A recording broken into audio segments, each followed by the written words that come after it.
Joe Rogan Podcast. Check it out. The Joe Rogan Experience. Train by day, Joe Rogan Podcast by night, all day. We're up. Hello, Michael. Good to see you, buddy. Yeah, likewise, Last man. time I saw you, we were in elk camp in Utah. We were indeed in elk camp. It was a good time. Yes. So I was just pointing out to you about these discoveries they've found at the Boneyard in Alaska. And my friend John Reeves, who's been on the podcast before, Jamie, I'm going to send this to you. You got it ready?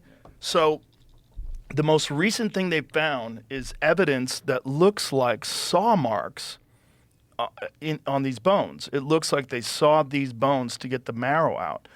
Now, a lot of these bones that they've dated are 10,000 plus years old. And the thing is, the saw was really supposedly invented somewhere around 7,000 years ago. I feel like we often think that early humans weren't as advanced as they actually were. Yeah. And every time we make a new discovery, it just pushes it back. It pushes it back. And you learn that people were way more interesting, had a lot more tools, had a lot more skills than I think we think. Yeah, this is really interesting. I mean, if they do date this, some of the stuff they've dated is like 30,000 plus years old that they've found out here. The Boneyard is an amazing place. I think it's the Boneyard, Alaska is the Instagram page. Do you know where on the map it is in Alaska? I do not know. Okay. Do you know, Jamie? I sort of remember. It's in the middle of Alaska. Okay. Much. But this is amazing. I mean, he's also found some bones from some animals that supposedly didn't even live there. Some certain cats, ancient cats. The craziest thing is, it's a very small area. He's excavating somewhere in the neighborhood of like 6.5 acres. And there's another place that's like somewhere similar in size. Yeah. And they're finding massive amounts of bones in these areas. That's crazy. Woolly mammoth tusks and all this crazy stuff. But this is really interesting because that seems to be really clear evidence of tools that were used to saw bone. Another one they found. Like, look at this. And the cut is clean. So clean. Yeah. So it really does look like a saw that they sawed to get to the marrow, which is wild stuff. I don't know if anyone has ever found anything like this before, but it's pretty extraordinary. Changes how we think about how advanced we were. I mean, who knows? I mean, maybe they could find out that the saw marks are actually only 1,000 years old, and someone found these bones and tried to saw them 1,000 years. I mean, I don't know, but humans are amazing because we're such great explorers. That's something that I think makes us so unique among animals. Yeah. Right. So Homo sapiens comes out, and we take over the world in a very short amount of time. Yeah. Right. Neanderthals lived 200,000 years. They basically made it into Europe. We get Homo sapiens, all of a sudden, they move into the Americas. We put freaking boats in the water and go to Australia. We take submarines down to the bottom of the ocean. We shoot off rockets into outer space. We are a species that never stops exploring. We want to know, what is that? What's over there? I want to find out. Massive curiosity. Massive curiosity. And it's shaped us so much. So my book, Scarcity Brain, which is coming out soon, it has a whole chapter on this and why exploration is so important to humans as a species, but also how it's changed. So if you think about how people explore today, we still explore in a sense, but it's mediated through the internet, right? So it's like we have this urge to find information that can enhance our life. Yeah. In the past, you had to go there. You had to go talk to someone. You had to go up around the river bend. You had to go, okay, where is this greener grass? I'm going to go find it on foot. And there's going to be some amount of effort. Now when we have this sort of information itch, we scratch it through a screen, which on one hand, that's great because we can get information quickly. On the other hand, it's so easy to access and there's so little effort we have to do. I think sometimes we get overwhelmed by it. And it's a very different form of information we can get today. Yeah, it's also, it's leading us into this seemingly inevitable path of this conversion of humans and technology that seems to be happening without, whether we like it or not, that really doesn't seem to jive well with our biology. Yeah, it's hard to tell what is true and false today. And I think there is less of a, well, now that we have screens, you don't have to go talk to someone in person. Right. If you want to learn something, even just 20 years ago, it was like, okay, I'm going to go to the library. I got to go find out where this book is. I got to use Dewey Decimal System. I got to walk the stacks. I'm going to find it. I'm going to put in this time and effort, and I'm going to learn something. If I want to learn something about a human, I'm going to go talk to them, right? I'm going to go face to face, like, hey, what do you think? And I think now everything has become so easy that that can backfire a little bit. It's very easy to just, scratch the information itch all the time, and it's not necessarily leading to more understanding among humans. There's a difference between knowledge and understanding, right? Yeah, I think if you pursue it, there's more information and there is more knowledge if you really get after it. But how many people do that? How many people just read headlines? I do that all the time. I just read a headline. I go, did you hear? And I didn't even go into the article. And oftentimes you get in the article, you're like, oh, what is this based on? Oh, this is bullshit. And then you go further and then you find out, oh, no, it's not real at all. Right. There's a lot of layers. And what made me start thinking about this is I'm sitting at home and I get this email. And it's from someone who claims that they're with NASA. And they go, hey, we got this astronaut. His name's Mark Van de Hei. We do this program where if an astronaut wants to talk to someone, we'll put you two in touch, and you can FaceTime with him while he's in outer space. And I'm going, is this like the new Nigerian prince scheme? What do you need from me? Just access to my bank account. No big deal. At what point do I hand over the credit card? Right. So, but I go, okay, because it's at nasa.gov. Like, okay, that seems. They could spoof legit. that though. I'm sure they could. I've gotten emails from me. At NASA, Joe at NASA.gov. No, back in the day, I got an email that was from my website, from an email that I don't have. Yeah. And I was like, what is this? That's wacky. Yeah. But I go along with it, right? And so they set up this video conference. I have to download this special software, and I'm thinking, this is where it comes in, right? Yep. And then all of a sudden, I'm waiting for this guy to show up, and then bam, there he is. And I know it's not a long con because the dude is floating in outer space. He's up in the ISS. So he had read The Comfort Crisis, my last book, and just wanted to chat. So NASA will do this to sort of give astronauts a boost to talk to someone else, anyone they want to talk to. And what came out of that conversation was that he is up there for the sole purpose of getting information that can hopefully help us live on as a species should we have to leave this planet and go find another. Mm-hmm. But sort of back to what we were talking about, for him to do that, he has to put in this mind-body effort to go get that information, right? He literally has to go up into outer space to figure these things out.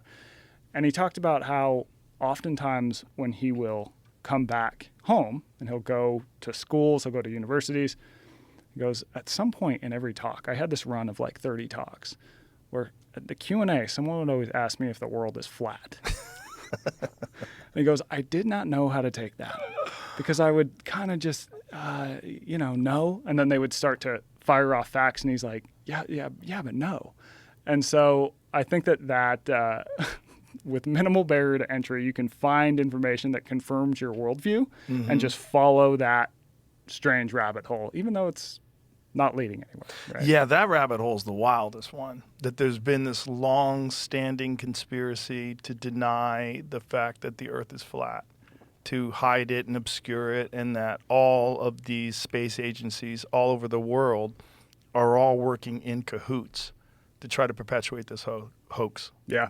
Well, I can tell you when he won, he took me, around the ISS and showed me the place over Zoom. And then two, at one point he flips the screen and shows me the Earth. And at least in that instance, I can tell you that it was round. Maybe it's just a disc. Could be. That's what a lot of the in-deep people think. They think it's a disc. I think it's all a religious thing. They think that they're going off of some passages in the Bible where they refer to the firmament, and they refer to like they believe somehow there's like this dome over the Earth, and that the stars are just lights, and the reason why the moon landing is fake is because the moon is not real. I read that one today. I was like, oh boy. And then, some people think that stars are fake. They don't think space is real. They think it's all a con by Satan or someone. And then that all these space agencies are in cahoots with Satan, which is really wild if you think about, like, did they deny satellite? Like, how much did they deny? Did they deny satellites? Like, do you believe in DirecTV? Is that a satellite? Okay. Do you believe that the satellites are taking photos? Are they taking any? What about the weather patterns? What about their ability to discern weather patterns as they move across the globe? What about the flight patterns? What about the fact that you could actually track planes as they go around the globe? Like, what do you think about that? Yeah,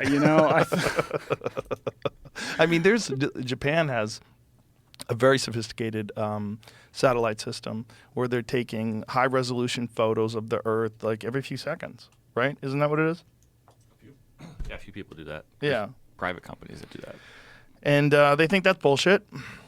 That's all lies. But it's like, what do you have to, like, what are you getting out of that? Like, why would they do that? I don't understand what they think the motivation is. I think that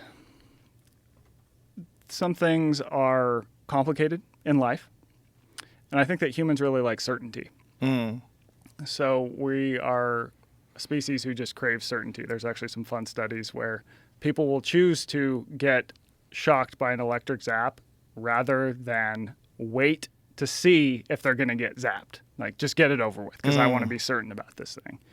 And so I think that a lot of conspiracies, even though they seem complicated because, there's the board with the strings going everywhere, at the end of the day, they give certainty to something that is uncertain and is complicated.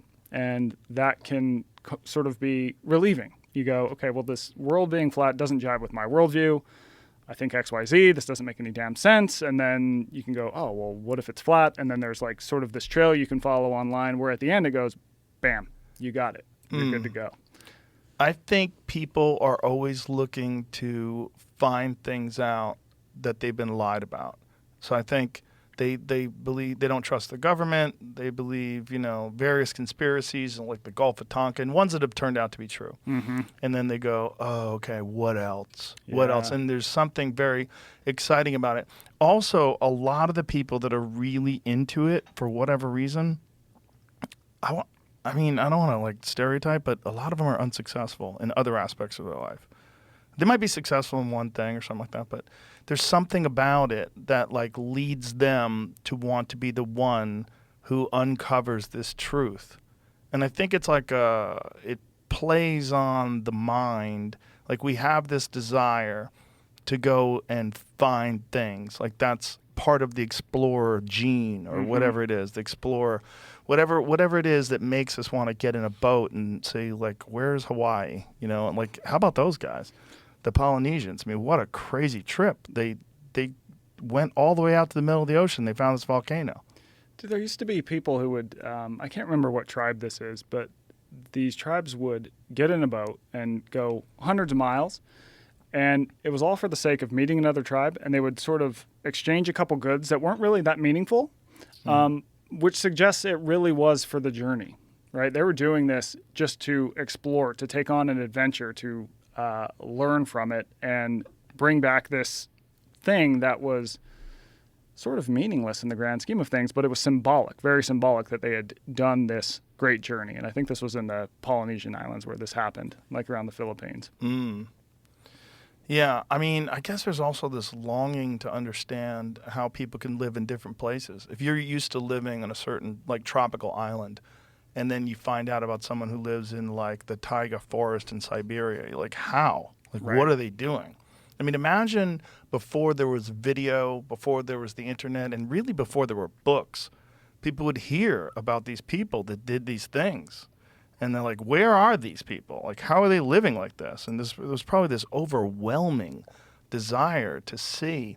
Because you would live the way you lived, and you would say, well, this is how people live. And you'd be like, no, people live so differently. Some of these explorers that went to these uncharted islands and found these people that were living essentially Stone Age-like. No access to fire. And they're living on this island. What? What is going on over here? How is this real? Yeah, totally. And to with your question about that sometimes people who get really, really deep down those rabbit holes aren't successful, I think it provides an answer for why the person isn't successful, right? You can find a reason like, oh, it's them that's done this thing, and this is Yeah. why I have XYZ problem. And I think that, and it also pulls on, like I said, I think we have a drive to search for information. So if you think about humans in the past as we evolved, there was a handful of things you really needed to survive: food, possessions, tools, information. We crave status as well, because if you could influence more people, you probably had a survival edge. And so I think when you start to apply that to today's world, because in the past all those things were relatively scarce, they were hard to find. So if you sort of craved them and always looked for them, tried to grab them when you had the opportunity, you would have that survival advantage. But in today's world, all these things that we evolved to crave are abundant in many ways. And we don't necessarily have the governor telling us when we've had too much. So take something like possessions. Even a couple hundred years ago, the average person probably had like 100 items maybe in their house.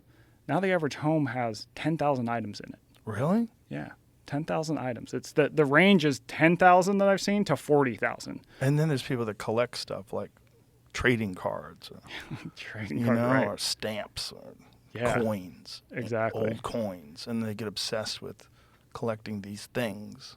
Yeah, exactly. Yeah. And I think it does fall back into the fact that we kind of evolved to add, whether it's food, whether it's stuff, whether it's trying to influence more people, whatever it might be.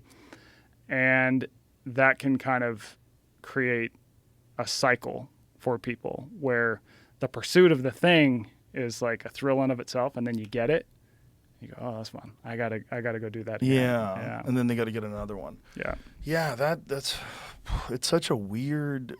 It sort of plays on these original survival instincts, right? Your search for food, your search for shelter, your search for fertile hunting grounds. You know, humans have this sort of inherent desire to go and find things. And then something comes along that just monkeys with that, like stamps. Like now you have to get this 1972 Abraham Lincoln, fucking stamp, and you're on this quest to get it. Yeah. And people pay extraordinary amounts of money for these things too. Tons. Especially like cards, like baseball cards and stuff like that. Yeah. I mean, that's bonkers how much people pay for those things. Yeah, it's crazy. I was at my mom's house the other day, and I was going through my old basketball cards I used to collect. I'm like, oh, here's a kind of interesting card. Like, that player was pretty good. I look it up. I'm like, oh, my, it's worth that much money? That's crazy. It's worth Because they don't make them anymore. Yeah, exactly. Even though it's no big deal. It's just a piece of paper. Yeah. So as part of this book, I got really interested in this idea of, everyone knows that everything is fine in moderation. But then the question is like, okay, well, why the hell can't we moderate, right? Right. People keep eating when they're full. You keep buying stuff when you got a house full of stuff. Even stuff like how much media we consume, right? It's like people will scroll and scroll and scroll, even though they know this is not how they want to be spending their time. Oh, I've spent so many nights where I went to bed at 3 o'clock in the morning feeling like a fucking idiot. Like, what did I do? I just wasted time watching dumb videos and reading dumb websites and just going down and I'm tired and I should just go to bed. But I just, whatever. I'm like, maybe the next thing is going to really excite me. Maybe the next video is really going to stimulate me. Nope. Nope. Always the same feeling. I go to bed like, fucking idiot. You should have been in bed 3 hours ago. And everyone has that experience, right? Yep. And so I live in Las Vegas, which happens to be a good town to think about why the hell can't we moderate, right? Now, when you live there, you see all kinds of wild stuff, right? But to me, what's always been the strangest has been the slot machines. So you've spent time in Vegas. Yeah. It's like they're in the casinos, obviously, but they're in the gas stations, the grocery stores, the restaurants, the bars, and the airport. And they're not sitting empty. Right. People are playing them around the clock. Yeah. So I'm like, what the hell is up with that? Just plays in your dopamine. Well, and it doesn't make sense because No. everyone knows the house always wins. Yeah, it's not. It's like a numbing thing. They just Yeah. sit there and press the buttons and press the buttons and press the buttons and hope they make money. Yeah. So I decide, all right, like I'm going to find out how a slot machine works. Why do people get hooked on slot machines? That's the question. And so I go into journalist mode and I start making calls. Now, the first group of people that I call turns out to be a dead end. So who I call are people who are effectively anti-gambling researchers. Okay, so these are researchers who have a very anti-gambling bent, and they tell me all sorts of sort of strange things. They're like, oh, it's because casinos don't have clocks. They're like these myths we've all heard. Casinos don't have clocks. Slot machines only play in the key of C, which relaxes people and relaxes their wallet. Casinos don't have any right angles, and right angles activate the rational part of your brain. And so I go, okay. And then I go to an actual casino, and there's right angles everywhere, right? The screens are right angles. No clocks, but guess who else doesn't have clocks? Like most businesses, right? There's Right. not clocks in Costco. Most restaurants. Right. Yeah. It's not normal to have clocks. And then for the audio, the key of C, I call up a slot machine audio composer. Now, this is a real job you can have in Las Vegas, right? And this guy goes, where the hell do you hear that? He's like, I use all keys. So I realized that the problem that I'm encountering is that I have called people who want us to stop gambling. I need to call people who want us to start gambling, right? I got to follow the money on this. So long story short, I talked to a handful of people in town, and this leads me to this casino on the outskirts of Las Vegas. Now, it's brand new, it's cutting edge, but the catch is that it's not open to the public. So this place is basically a living, breathing casino, but it's used entirely for research on human behavior. What? Yeah, so Really? Who Yeah. funds that? 73 different companies. So there's gambling companies that are involved, but also a bunch of big tech companies who are on the Fortune 500. So I go there, and it's like I said, it's a legit casino. How big is it? It's I would say, I mean, it's not the size of a normal casino, like a sprawling strip one. It's probably about the size of everything you have here, maybe a little bigger. But they have hotel rooms. It's like a Walmart. Yeah. That big? Yeah, it's in this big office building, basically. And they're basically looking at how everything that happens in a casino affects human behavior. So how does room design and the technology we're using in rooms affect behavior? How does betting with, say, an AI bot versus an actual human impact betting? Now, when I'm there, I meet with, to bring it back to slot machines, I meet with a guy who designs slot machines. So the reason that these things are so entrancing to people, it tracks back to this behavior loop that I call the scarcity loop. And this is basically a looping behavior that when people do it, they tend to get hooked on it very easy. So it's got three parts. It's got opportunity, unpredictable rewards, and quick repeatability. So opportunity, you have an opportunity to get something of value. So in the case of a slot machine, it's money, right? 2, unpredictable rewards. You know you're going to get the thing of value if you continue the behavior, but you don't know when, and you don't know how valuable it's going to be. So with a slot machine game, when those reels are spinning, you could win nothing. You could basically lose your money. You could win a couple dollars, or you could win a life-changing amount of money. There's a fantastic range of things that could happen. And then 3, quick repeatability. You can immediately repeat the behavior. So with slot machines, the average player plays about 16 games a minute. And that's different from all other habits. Like most habits, you don't immediately repeat them. Now, the reason that people are so interested in this, companies, casinos, is because this sort of 3-part system I just laid out, it can get people to repeat a lot of other behaviors too. So it's in social media, it's in sports gambling, it's in dating apps. Even companies like gig work economy companies are using it to get people to work longer hours. It's being leveraged by the financial industry in a lot of personal finance apps, and on and on and on. It's become, it's been embedded in so many of the products, even institutions that influence people's lives because it is so captivating to us. We tend to get hooked on this 3-part system. And so when you're talking about like gig economy stuff, like you're talking about like Uber and Yeah, things, like things along those lines. driving for Uber. And yeah. so how do they use that? So things like unpredictable rewards get put up in front of a driver to get them to drive into an area of town that Uber might want them to be in. There's also Unpredictable rewards. What do you? yeah. So like you might get say, oh, if you drive here, like your whatever you'll make X amount more money, right? And Oh. it sort of pops up unpredictably. Oh, so they'll incentivize you that they offer you more money to go to a different part of town. Yeah, or dropping in cues that saying like, hey, this is where you're going to make more money today, type of thing. Oh. If you think about it in terms of something like social media, it's like the opportunity is to get, say, status or likes or whatever it is, right? And then, say, a person posts, and then the rewards become totally unpredictable, right? You might get 2 likes, which is like, oh, that wasn't great. Or you might get hundreds of likes, which is like, oh my God, that's amazing. It's the same exact architecture as a slot machine. And then you check and recheck. You're repeating the behavior all day. And this loop, the reason that we're so attracted to it, it goes back to evolution. So I talked to this, once I learned how this kind of loop pulls people in, it's really what slot machines lean on to get people to repeat the behavior. I call up a psychologist. He's this old school dude from the University of Kentucky who's been studying psychology since the late 60s. His name's Thomas Senthal. And he basically explained this likely goes back to evolution and finding food.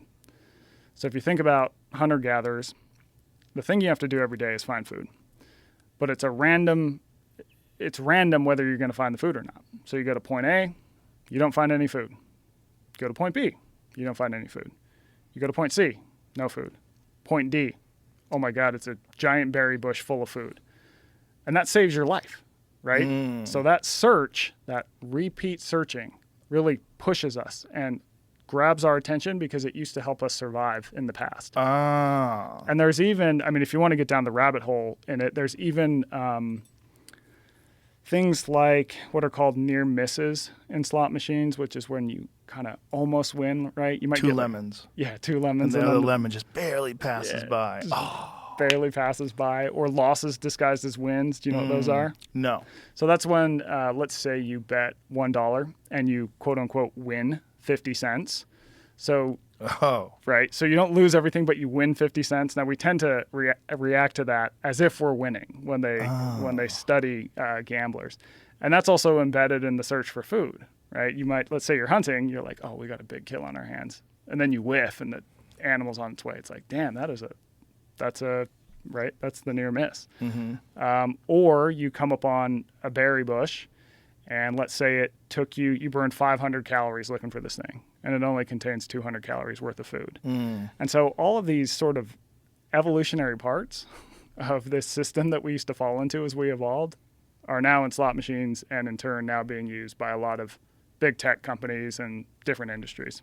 So they just trick the human reward system. Yeah. Yeah, it mimics these sort of ancient pathways, more or less.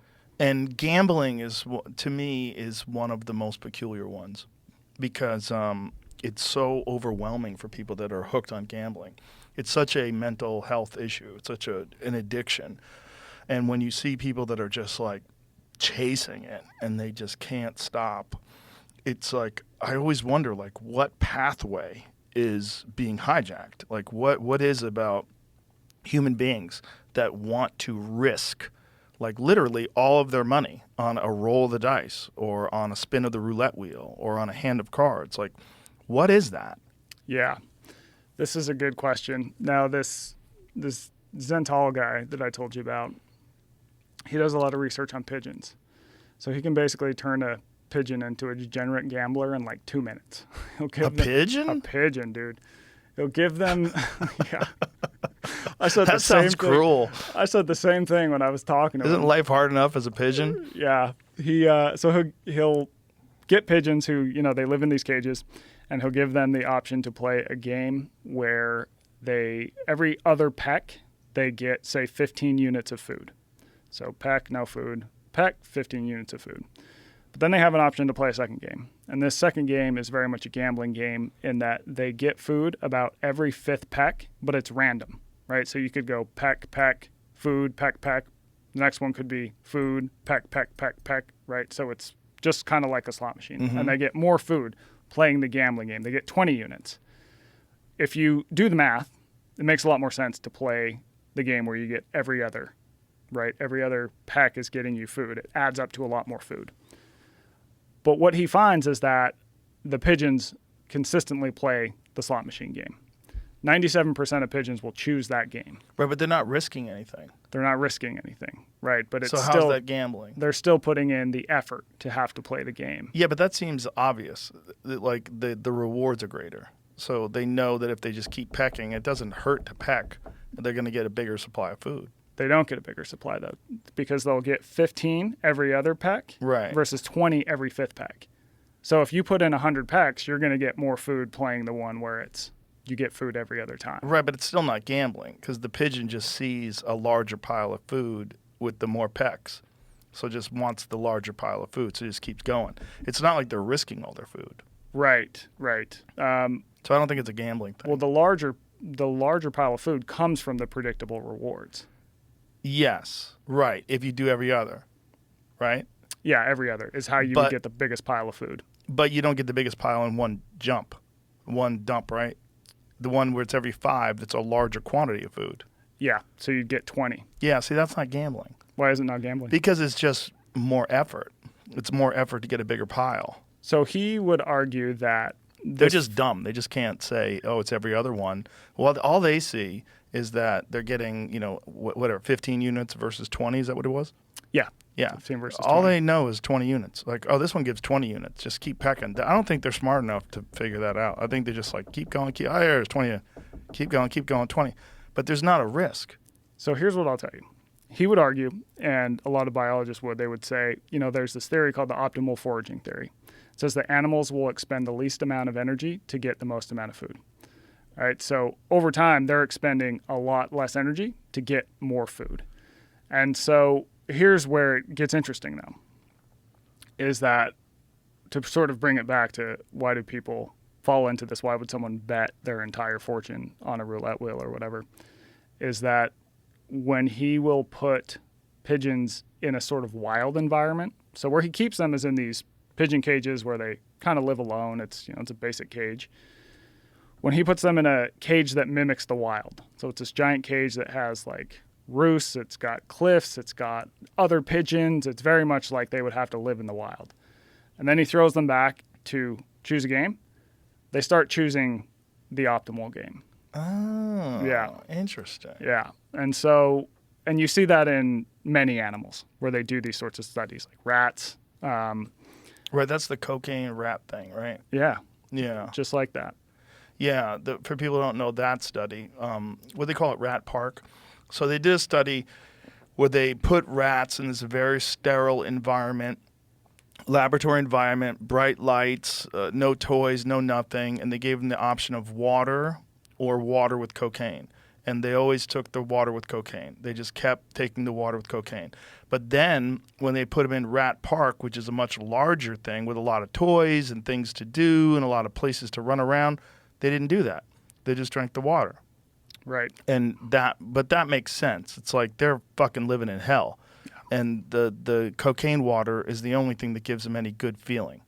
And so they just keep going back to that good feeling. But when you give them a normal, natural environment where they can just exist, I wonder if that's the case with people that live, like, say, a subsistence lifestyle.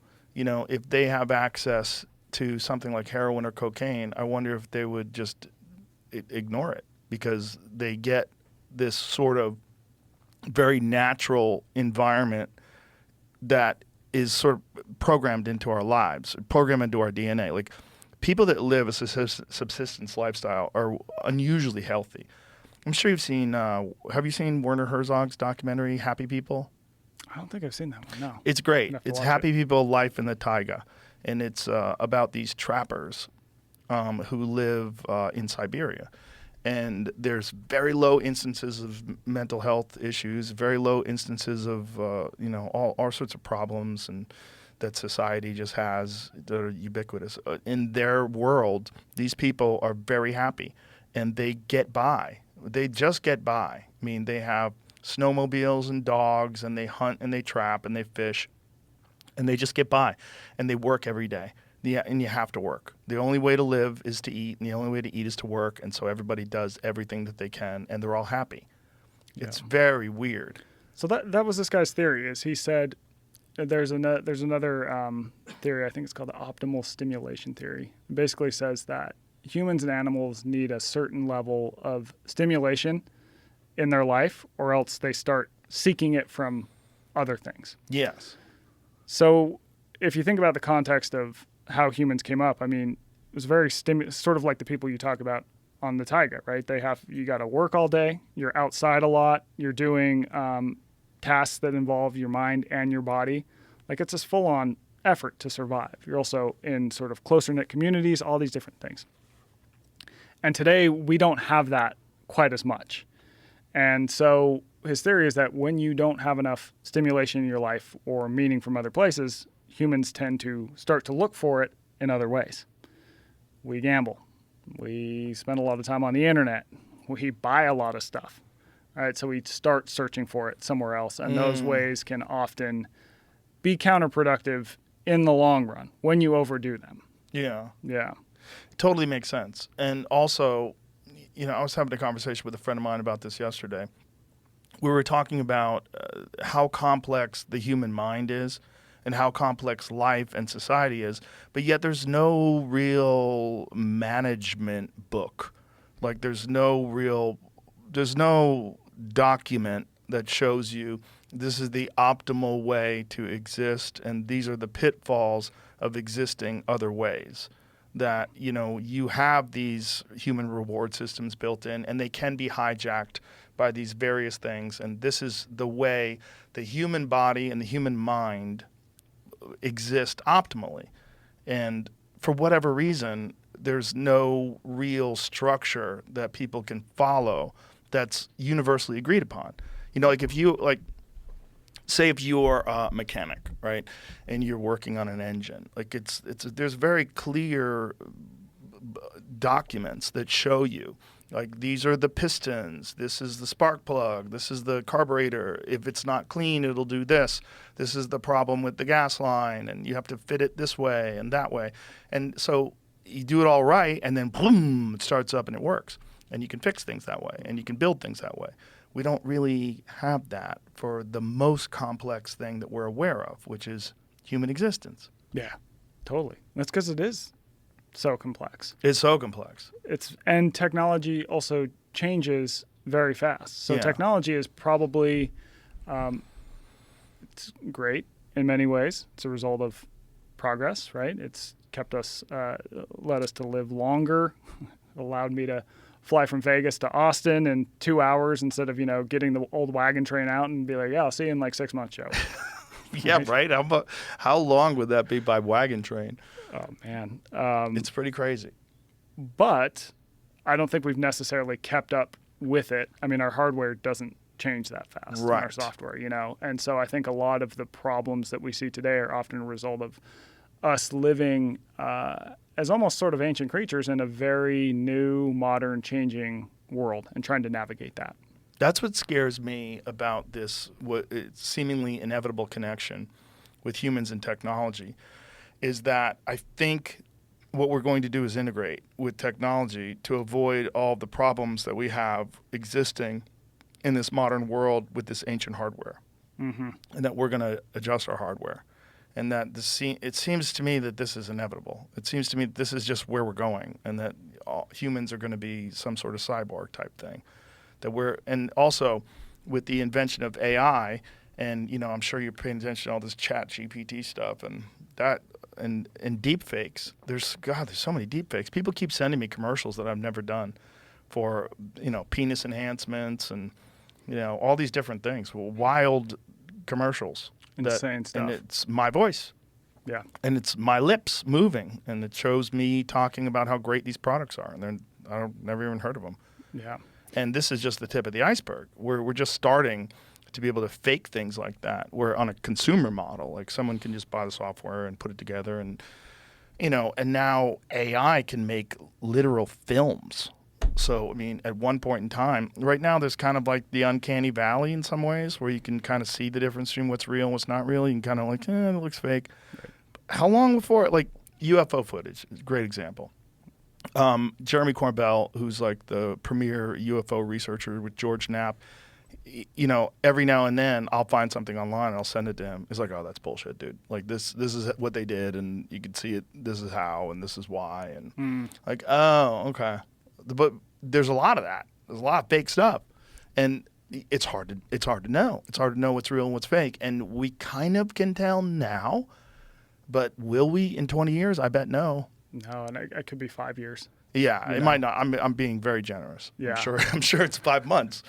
I mean, it's weird. Yeah, and I think we naturally gravitate to the technology, right? Everyone adopts it, and then it's just a part of life. Yeah, it's just right. a part of life. You just sort of fall into it. Yeah. And oftentimes you get punished if you're not using the technology, even though it might be bad for you in the long run. Yeah. So think about something like trying to keep, say, a teenager off of social media.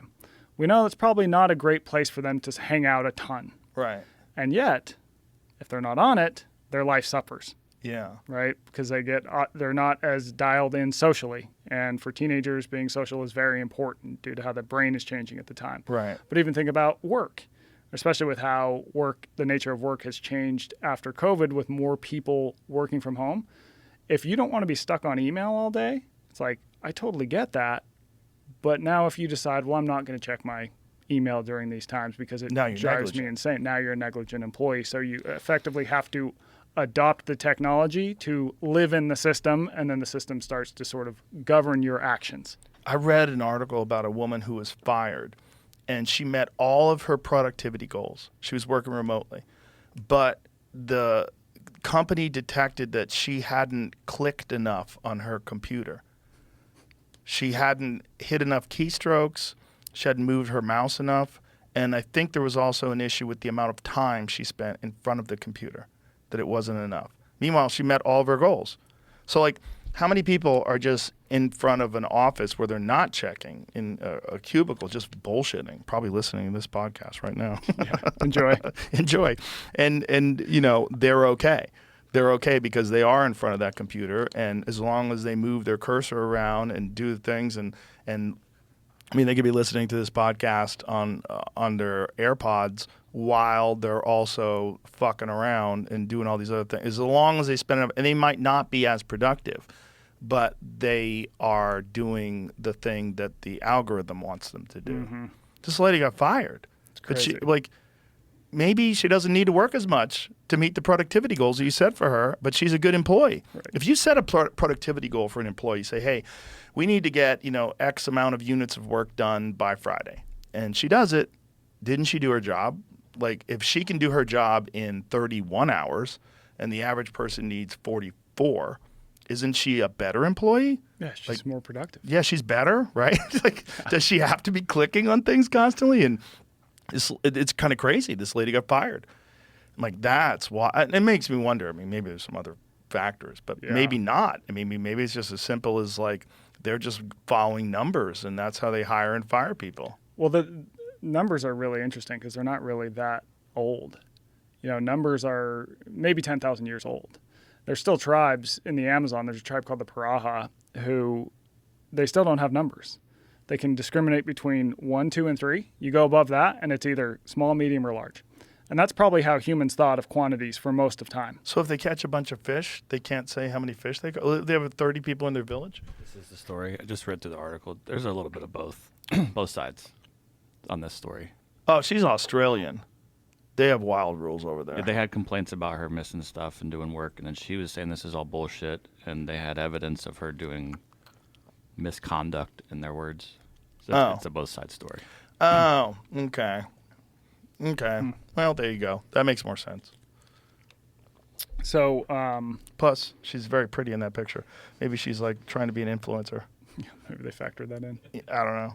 Maybe. It seems like she's using a filter. That's another weird thing, right? Filters. People, like, how many people are just using filters? Where I see pictures of like a friend of mine with his wife, and the wife is using a filter, and I know my friend doesn't look like that. Right. You know, but he's with her, and she's got the filter on. I'm like, hey, bro, did you go back in time? Yeah. What the fuck happened? You look like you're 15 years younger. Just get back from Hawaii. You're exceedingly tan in that photograph. You look fantastic. What are you doing? Tell me about your diet. Yeah, so it can kind of bend reality. And to get back to numbers is that once we invent numbers, it starts to really change how humans behave. Right. Especially with measurement, because that provides an element of sort of certainty. So in the case of that employee, it's like someone somewhere with a clipboard goes, well, a good employee has 20 clicks per hour. And then they just go down the thing and go, oh, well, this person had 19. We got to can her. So we're measuring by a random number instead of saying, did this person do the job we want the way that we want them to? What is the outcome of the task we're trying to do? And focusing on the actual goal, which is to make money for a company. I don't know. Well, it seems like in this story, there's kind of more to it. But that's always the case, right? If someone makes an accusation against a company firing them, they're always like, I was the best employee ever, and I didn't do anything wrong. Nobody ever says, I kind of fucked off a little, but I think I was good enough to keep the job. Right. Nobody ever says that. Everybody's always like, I was perfect, and my boss is a tyrant, and the work environment is toxic. And yeah. No one takes personal responsibility for that kind of shit. No. Twitter is a good example of how putting numbers on things can change our behavior and why we do what we do. So here's the example is that, and I learned about this from a guy whose name is T. Nguyen. So it's Thinguyen. He's a philosopher at the University of Utah. When you start to measure Twitter via likes and retweets and that sorts of things, that changes how you use Twitter. So Twitter is now the platform formerly known as Twitter is supposed to be built as a place for discussion, right? And so then you ask yourself, okay, well, what are the goals of a discussion? And the answer is like, well, there's like a fucking lot of goals, right? Behind a discussion. It could be to empathize. It could be to understand someone. It could be to push back on them. Like there's all these things that can come out of a discussion, all these possible goals. But when you start to put numbers behind that in the form of likes, of retweets, of whatever it is, people start to tweet in a way that scores likes and retweets, and that is a different goal than is discussion. It's often at odds with that. So like what does well on Twitter? It's calling someone a dickhead. It's trying to dunk on someone. It's trying to say something outlandish or maybe bend something in a way that incites outrage. Right. And that totally changes the point of a discussion. Right. And this guy noticed it in himself because he's a philosopher, so his job is basically to think all day. And he goes, the first time I had a tweet go viral, it was like, oh my God, that was awesome.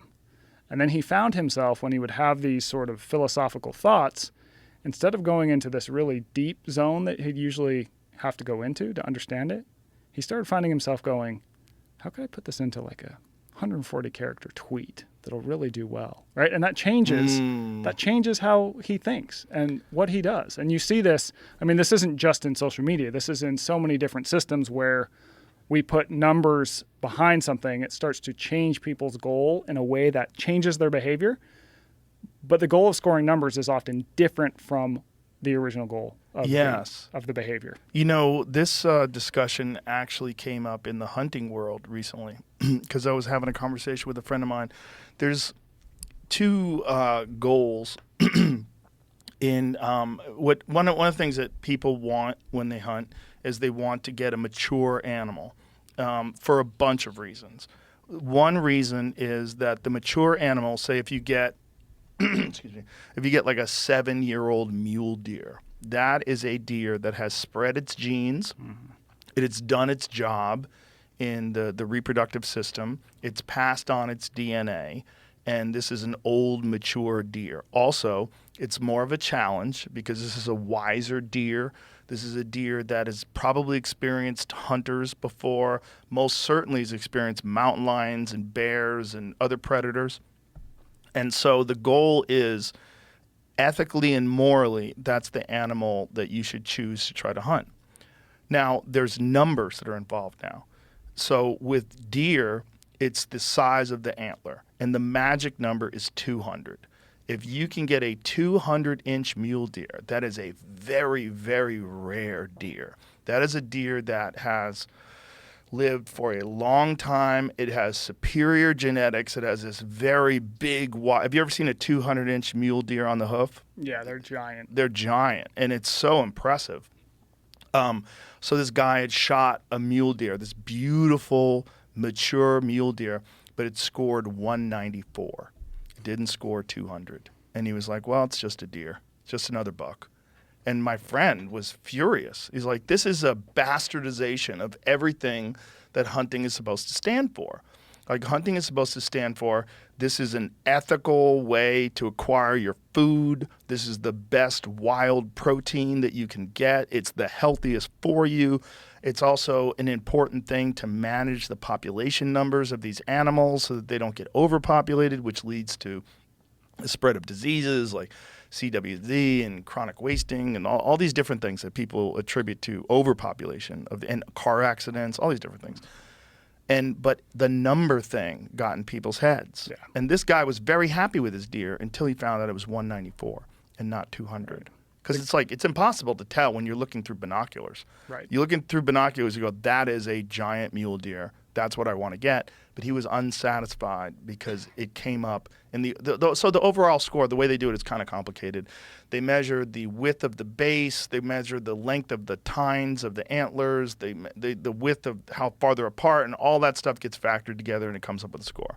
And his score was 6 inches short and he was bummed out, which is just nuts. It's crazy. It's weird. Right? So his goal, because we put the number on that, is simply just to get 200 or over. Right. And to your point where you just talked about, why do we hunt? There's all these really complex, but far more valuable and meaningful reasons that we go out and to hunt. But if you get captured by this number, that changes your experience in a way that is probably not a good thing. Yeah. I mean, you saw this in the wine world when Robert Parker started The Wine Advocate. I think this was in the early 80s or 70s. So Robert Parker's this guy from Maryland, kind of grew up in the backwoods. He's just a normal dude. He likes wine, but he thinks, all this snobby language around wine, like it's keeping people who would otherwise enjoy it from drinking it. So it's a good intent. And so what he decides is, I'm going to start a magazine. I'm going to start giving wines a score from 50 to 100. So when he starts this, the magazine takes off because now the average consumer can know, well, this is an 80, this is a 90. The 90 is better. I'm buying that. Now, here's the thing, though, is that it is Parker who's testing the wines, and he's also having to test them alone, not with food. Now, one of the main reasons you drink wine is to drink it with food because it changes as you drink it, right? But his scoring system, if a wine scores really well, those bottles fly off the shelf, whereas the ones who don't get quite as good of a score, they collect dust. So what the wine industry does is they go, okay, well, if we want to sell a lot of wine, we got to produce bottles that get a good score from Robert Parker. So they change how they make wines to suit his palate. Now, if you don't have Robert Parker's palate, if you don't like what he likes, like this is meaningless to you, right? And so it's one person? One person. And then you started to see, his industry and empire grew. You start to see a lot of other wine rating places pop up that mimic it, but it's the same with any review, right? If you put a number on it, it's kind of this arbitrary thing that someone has to make up, and it's often done in a vacuum, and it's very, very subjective. But we pretend like it's objective, and then we behave like it means something, right? Yeah. I have a very good friend who's a wine connoisseur, like a real wine connoisseur. Like he has this big wine cellar in his home. You go in and it's filled with all this crazy wine, and he knows everything about wine. He can tell you what the good years were and where the vineyards were and where the things come out of. And he had a birthday. And so he invites me to this wine pairing dinner on his birthday. And it was great. The food was great. The wine was great. But it was so bizarre. because they bring these flights of wine, and then everyone tests the wine. And people are recording themselves doing this. They have little tape recorders. And they're talking about the tannins and the oaky this and the that. And then someone opens it, I think this one's corked. This one's corked. And they're testing. Yes, I believe this one's corked. And I'm like, this one's my favorite. I don't even understand what's going on here. And there was this one guy that was there that was being heralded as this big wine expert. And they would refer to him. Well, cut to years later, that guy gets arrested. And he winds up doing 10 years in jail for making fake wine. And there's a documentary on it. Whoa. The documentary is called Sour Grapes. And it's an amazing documentary. I've seen it pop up now. I've got to watch it. It's very, very interesting because it plays on this very strange thing that people have to want the rarest, most unique thing. And what this guy did was, he started buying wine. That was the first thing he did. He would go to these auctions. And, I don't know if you've ever seen any of those wine auctions, but they're super bizarre. Like, people are spending ungodly amounts of money on wine, like ancient bottles and very rare bottles. And so this guy's buying all this wine. So he is established as this connoisseur. And then what he's doing is he's going to his home and he's aging these labels and he's creating labels and he starts auctioning off. And I think, is it Sotheby's or Christie's? Someone's involved in this auction that kind of should know that this is bullshit. Like, they haven't checked. And so one man from one vineyard, who's this very famous family vineyard, sees bottles of his company's wine for sale. And he says, we never made a Magnum that year. We never made that bottle of wine. Like, that is not real. And that, was going for insane amounts of money. And so then they start doing an investigation. And they find out that this guy has made and sold thousands of bottles of fake old wine, including to the Koch brothers. And this is where he got fucked. This is where he sold the Koch brothers like millions of dollars worth of wine. And these guys are just super ballers with an unlimited amount of money. And they were buying like Lincoln's bottle of wine, like Thomas Jefferson's bottle, like that kind of crazy shit. And people are saying, nope, that's not even his handwriting. This is not real. So these guys they got duped. And so then they open the investigation and they find this guy's house and they find the bottles of wine. He was buying old bottles and recorking them and like making the labels dirty and doing all this different shit. But it's so interesting because one of the guys in the film is like, this was a bottle that he sold me was the legit. Because the guy was selling legit wine too. He's like, this one's legit. And they're drinking, you can tell. And this other guy comes on, let me try that? He's like, this is garbage. This wine's garbage. This is fake. It doesn't have the complexity. It doesn't have the robustness. It doesn't have the... And these other guys who are like also supposedly experts, they're like, I'm like, what are you guys tasting? What is going on here? Like, what is this weird thing that you're chasing that the difference is so subtle? It's not even the difference between Coke and Pepsi. It's so subtle. But yet it's the difference between a bottle of wine that's worth $50, $100, and 40,000. And no one knows. No one can tell. And this guy had, apparently, according to my friend, such a palate that he could experiment by taking these various much more inexpensive wines, combining them in very specific ratios, and recreate something that was very similar. And as long as you got it in this bottle, and as long as you looked at it and it's like, oh, is it Beaujolais Bourbon from 74? And you thought you were getting the real shit. And so then there's the placebo effect, right? You're tasting it and you're imagining it. This is rich, robust wine that very few people can appreciate.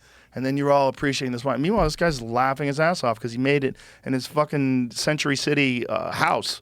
I mean, he's like, it's fucking nuts.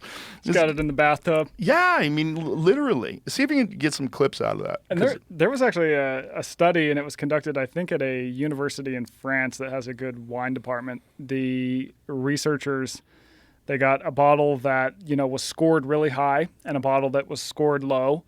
And they got this group of students, and without them knowing, they switched the labels. right? So so the bad bottle has the nice label on it, and vice versa. Yeah. And they, served it out, and they had them talk about it and rate it and do all these things. And you know where I'm going with this. The students who think that the terrible bottle is good, they give it all this like, oh, it's got a deep blah blah blah. They're using all the tannins and all the word salad.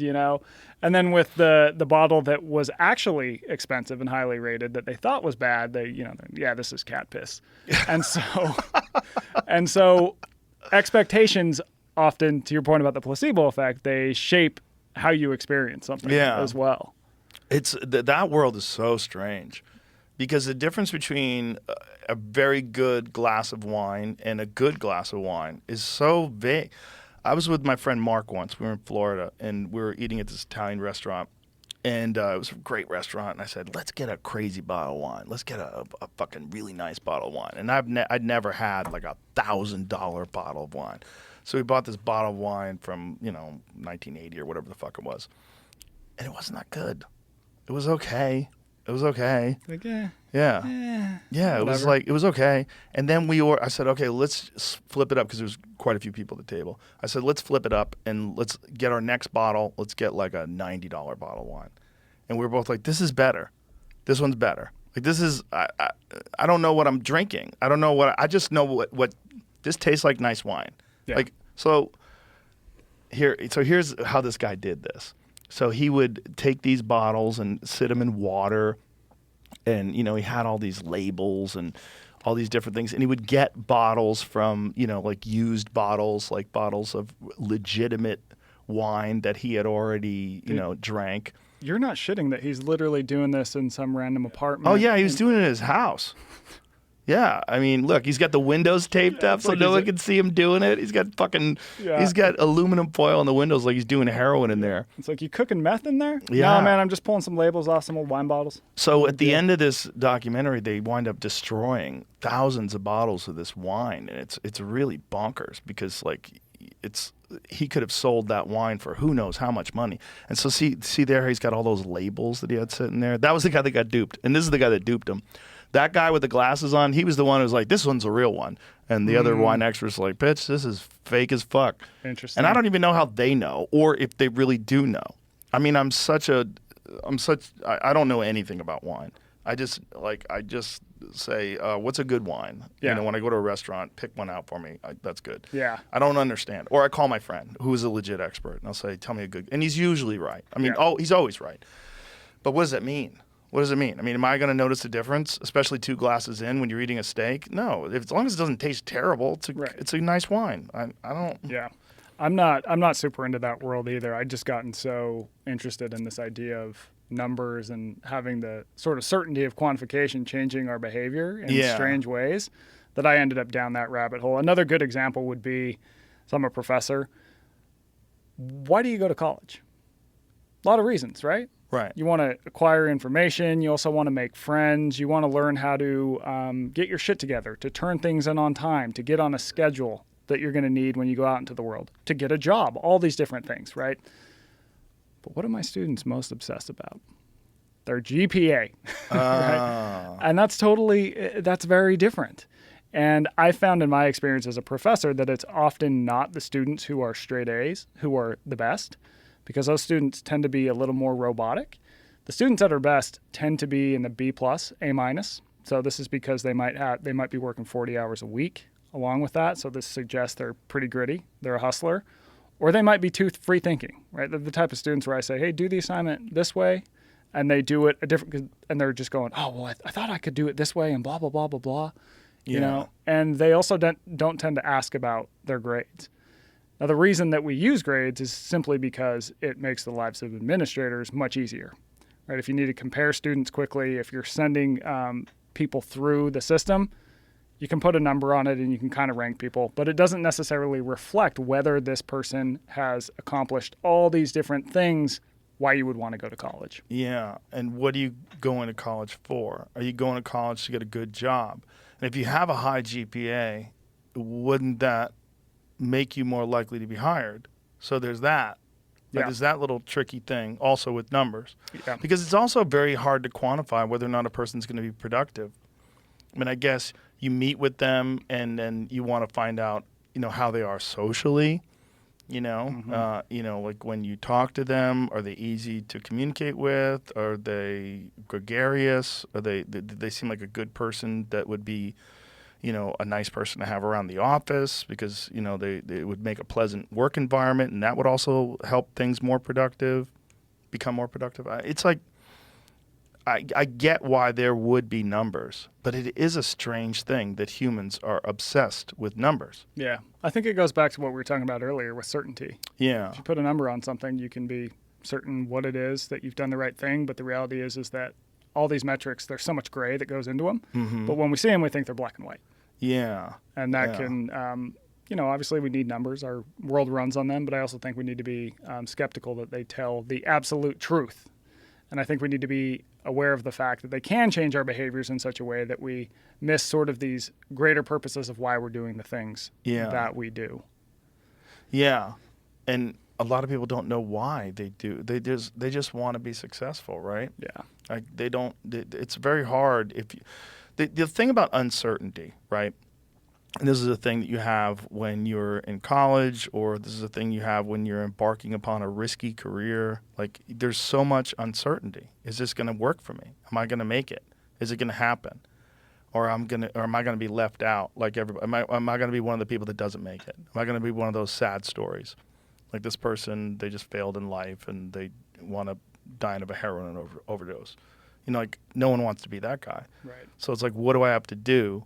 And, what are the metrics that I have to achieve? Like, what are the numbers? What's the thing that I have to do to show, I make $1 million a year. I'm a winner. That's a thing. Totally. Like, if you are a millionaire, you can say, listen, I'm a millionaire. Like, whoa, you did it. You made it, right? But that person might be fucking miserable. Right. So isn't the goal to be happy? Like, maybe a person who makes $100,000 a year is, they get their bills paid, they live comfortably, they're happier. Yeah. They're better off. They do what they actually enjoy doing for a living, and it's just not as profitable. Yeah. Like, maybe that's a better goal, but we can't quantify that. Like, how can I can't put happiness on a scale. Right. I can't put, like, if you're a person, like, say you make knives. You make chef's knives, and you're just making these beautiful, gorgeous knives, and you get deep satisfaction out of this. But you're just like fucking barely getting by. You're paying your bills, but you're living kind of check to check, and it's all about like selling the next knife. And okay, now we've got the mortgage paid, and I got to keep making knives. That guy might be happier than some crazy person who's buying $100,000 bottles of wine. Mm-hmm. Because that person doesn't even know what's making them happy anymore. Like, they don't enjoy their job. They're just getting money so that they can acquire these things. Right. Exactly. You're just kind of chasing that next, whatever it is, the purchase. Yeah. The person that you've hooked up with, whatever it might be. Yeah. And I do think that what people tend to chase and think is going to make them happy does tend to fall back into the evolutionary argument of like, what did we need to survive? Right. It was food, it was stuff, it was status, influence over others, it was, information. Even people really lean on, I'm the smartest person or whatever. Mm-hmm. But I don't think, obviously having a certain amount of income correlates to happiness. But once you get above a certain level, it kind of disappears. Yeah. So I think it was I'm trying to remember the exact cutoff of the years. It's somewhat irrelevant, but income rose in real dollars 50% from, say, 1979 to like 2005, or whatever the years are. But happiness didn't actually increase in the United States. So even though we got richer, dollar for dollar, with adjusted for inflation, happiness levels didn't seem to increase. And this suggests that at a certain point, once you have your needs taken care of, you're probably going to be good to go. And in fact, probably chasing more of sort of these ephemeral things, is not going to make you happy. It creates anxiety. Part of the book, I have a section on, because the book overall looks at, okay, why are humans not good at moderation? What are the things that we are bad at moderating at? And how do we think about getting out of that cycle? And so because I'm an investigative journalist, I go places for stories, right? I'm going to go talk to experts. I'm going to go live with different groups who are interesting. So to get into this idea of happiness, I spent a week living with these Benedictine monks in the mountains of New Mexico. So these guys... What's a Benedictine monk? It's an order of Catholicism. So these guys, they live in an abbey. They all live together. They basically don't talk to each other. There's only a handful of hours they can talk. And they also have to work every day, 4 hours manual labor. They have to go into the chapel to pray 7 times a day. And so despite having this really austere, kind of hard life that demands a lot of them, when researchers look at their happiness levels and compare them to the general public, they're much higher. And what are they looking for when they say happiness levels?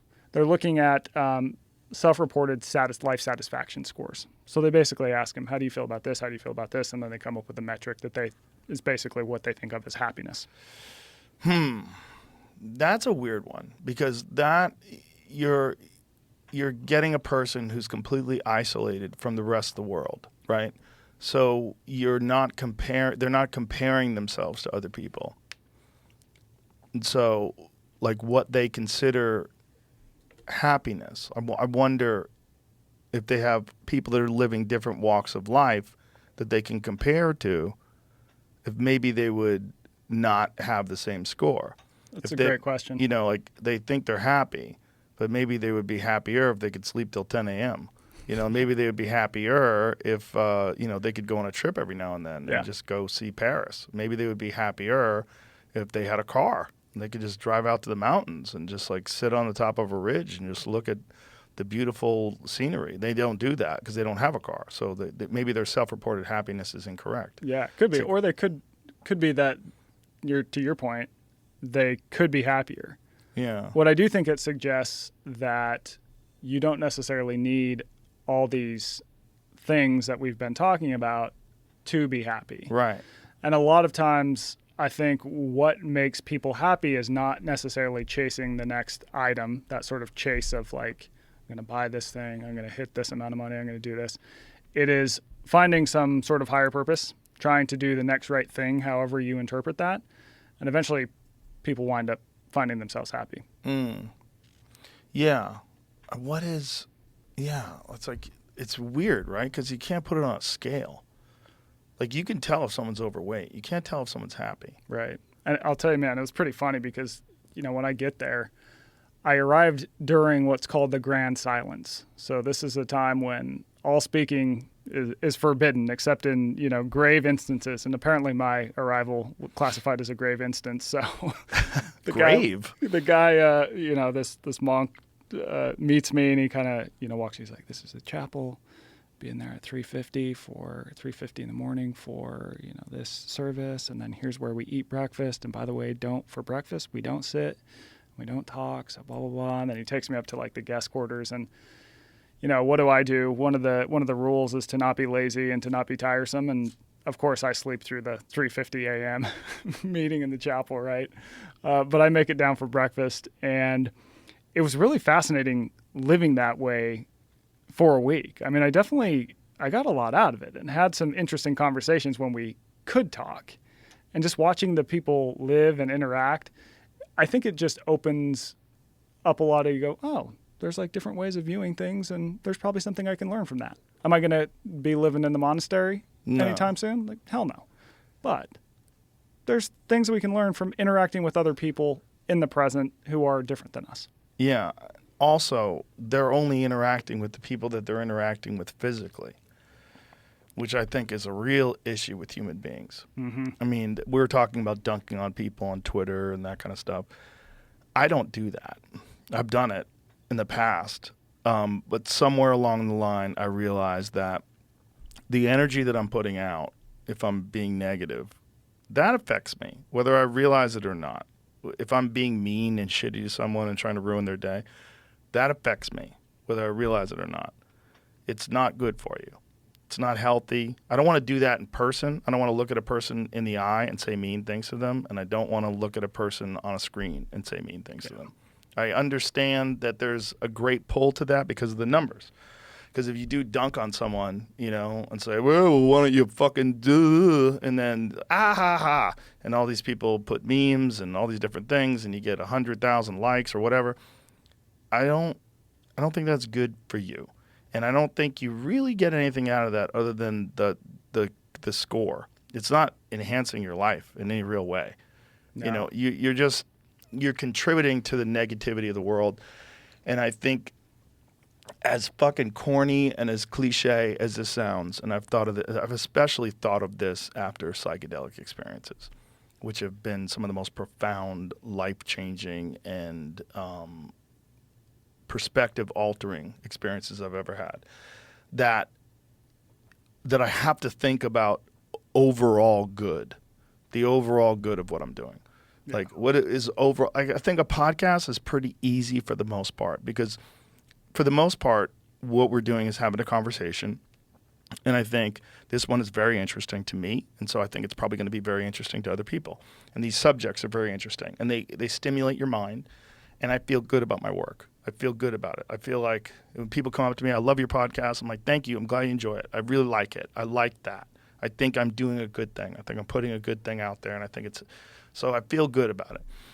If I was using my podcast to tear people apart and tear things down, and I criticize things that need to be criticized, but I try to be fair, and I try to be as overall net positive as possible. And I think I'm going to try to do that more and more as time goes on. I think I'm going to avoid even this open criticism of people that deserve it. I wonder how productive that really is. I often think about it. Like, should I just spend more time, instead of doing that, on things that I'm just fascinated with? And I think that would probably be better for me, probably create less people that are upset at me, create less people that are upset listening to it, and it's probably better overall, like the overall good of things. So it's like, if you're doing something where you're creating things, like we were talking about knives, like chef's knives, that's an overall positive thing. You are creating a thing that someone will use and they'll appreciate and enjoy. It's an overall positive exchange. And so I think the more overall positive exchanges you can create in your life, the better. And it took me a long fucking time to figure that out. It really took me until I started doing this podcast. This podcast has been this insanely educational experience to me that I didn't expect to have. I didn't expect to be educated. I expected to just do it because it was a fun thing to do. I used to like doing morning radio, and I was like, well, I'll do my own fucking thing, and it'd be kind of like doing morning radio. But then along the line, when I started having guests on, and I started considering other people's perspectives, and I started considering how I interact with those people and getting better at interacting with them and having some negative experiences and negative shows and negative interactions, I realized, like, those don't make me feel good. Those feel like shit. Like, what do I have to do to not do that and create more positive experiences? And as I've done that, the more I've done that, the better I've gotten at that, the happier I've been with what I do. So what's the big takeaway, if you had to sum it up, from that experience? We affect each other. And if you're affecting each other in a negative way, you're not doing overall good. But if you can affect people in a positive way, you are doing overall good. And so I try to do that. I try to do, like, when we do podcasts that are fun, I try to make them, like, if I have comics on, let's just have a good time. Like, I don't want anybody to feel bad. I want everybody to have fun. Let's have a great time. Let's laugh. I love comics in particular because we can shit on each other and it's funny. Like if a comic makes fun of me, it's funny to me too. Like, my feelings don't get hurt. It's part of what we do to each other. Like, when we're alone, like, comics in a green room are hilarious with each other. We're just always shit because we're looking for things to make fun of. Right. And you can appreciate it. It's like if you're sparring and someone hits you with a jab, like, oh, that was a good shot. You're like, I dropped my hand. Yep, thank you. You know, it's like you're getting something out of that. You're getting something out of the kind of verbal sparring, but it's all good-natured and it's all fun. And unfortunately, some people don't feel that way. Like, you can't take, like, comedian thinking and apply it to other people. Some people get, like, super upset if you dunk on them. Yeah. But you're not trying to be. So you have to learn how to not do that amongst regular people, and I've made those mistakes too. Yeah. One guy who's really helped me in my own life, he's helped a lot of people. He said, I think at the end of the day, of all the people I've talked to, most people, they just want to be loved. Yes. And they don't want to be alone. Yes. Yes. They And want to that's be what it comes down loved. to. They don't want to be alone. They want to enjoy their experience with other people. Mm-hmm. And I think that even when you look at our bad behaviors, they usually provide some sort of short-term benefit that often gets overlooked. Like, I don't think people do things for bad reasons. I think that people usually get something from any behavior they do.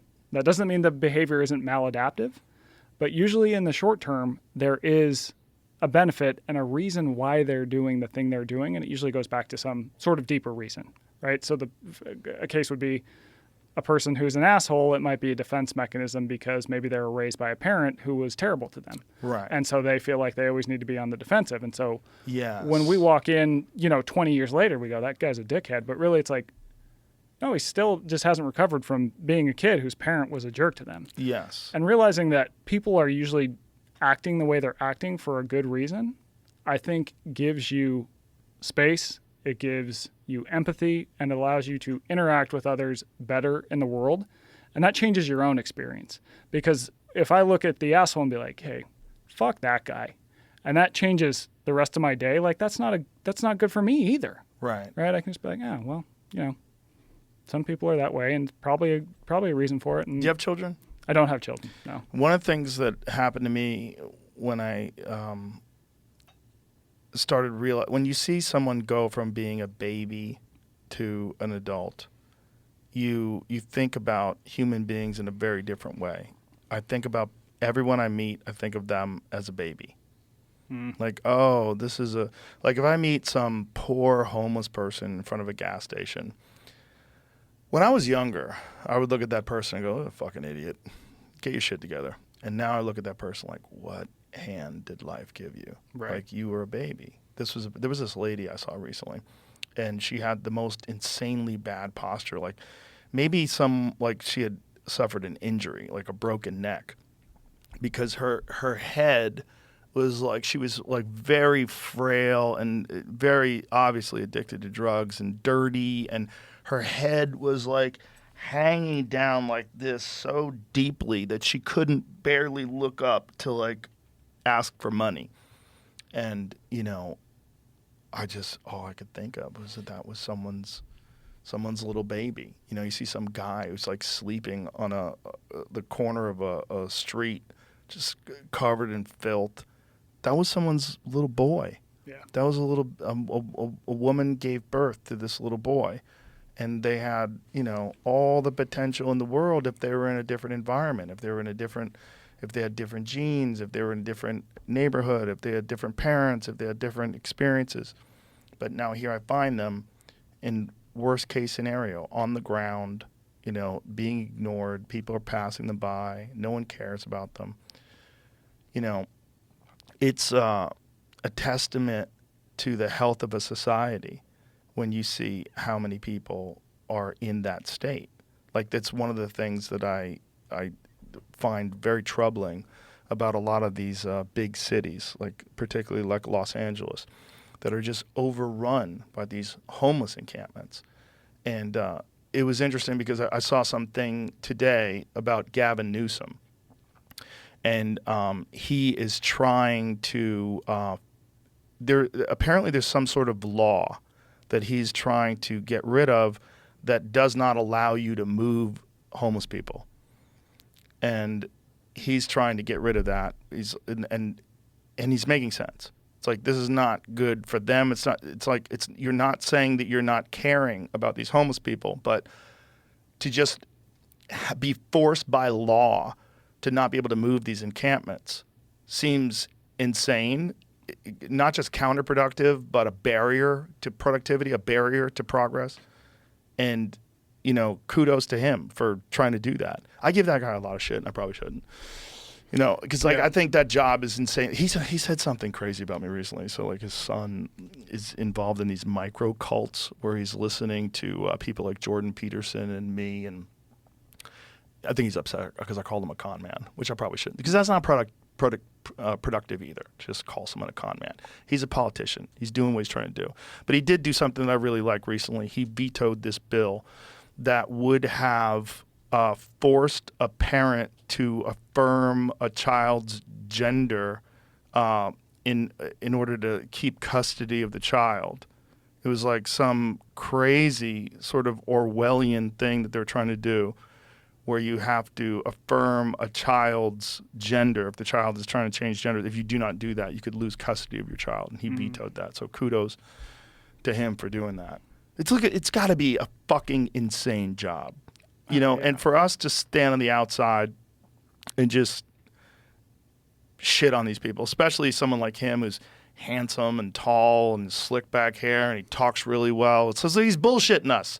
Look at all the problems he's created. Look at all the things, but also try managing those problems. Try figuring it out. What do you do with 100,000 homeless people, particularly if you can't even move them?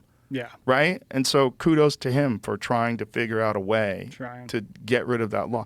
You know, it's so easy to criticize on the outside. It's so easy to just look at this stuff on the outside and go, you know, you need to get it together. You fucking suck.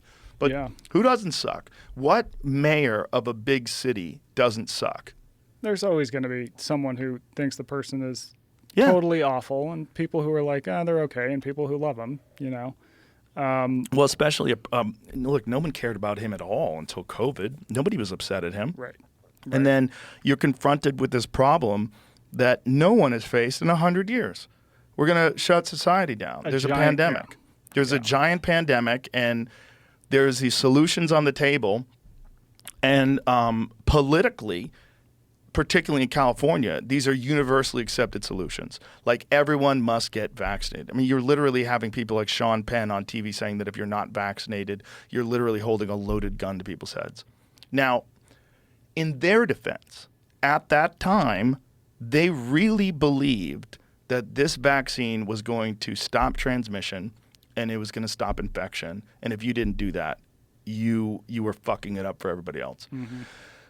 The problem with that logically, of course, is that if it did stop transmission and it did stop infection, wouldn't people just realize that? And you would like, only the people who got the vaccine would be okay, and then everybody else would be fucked.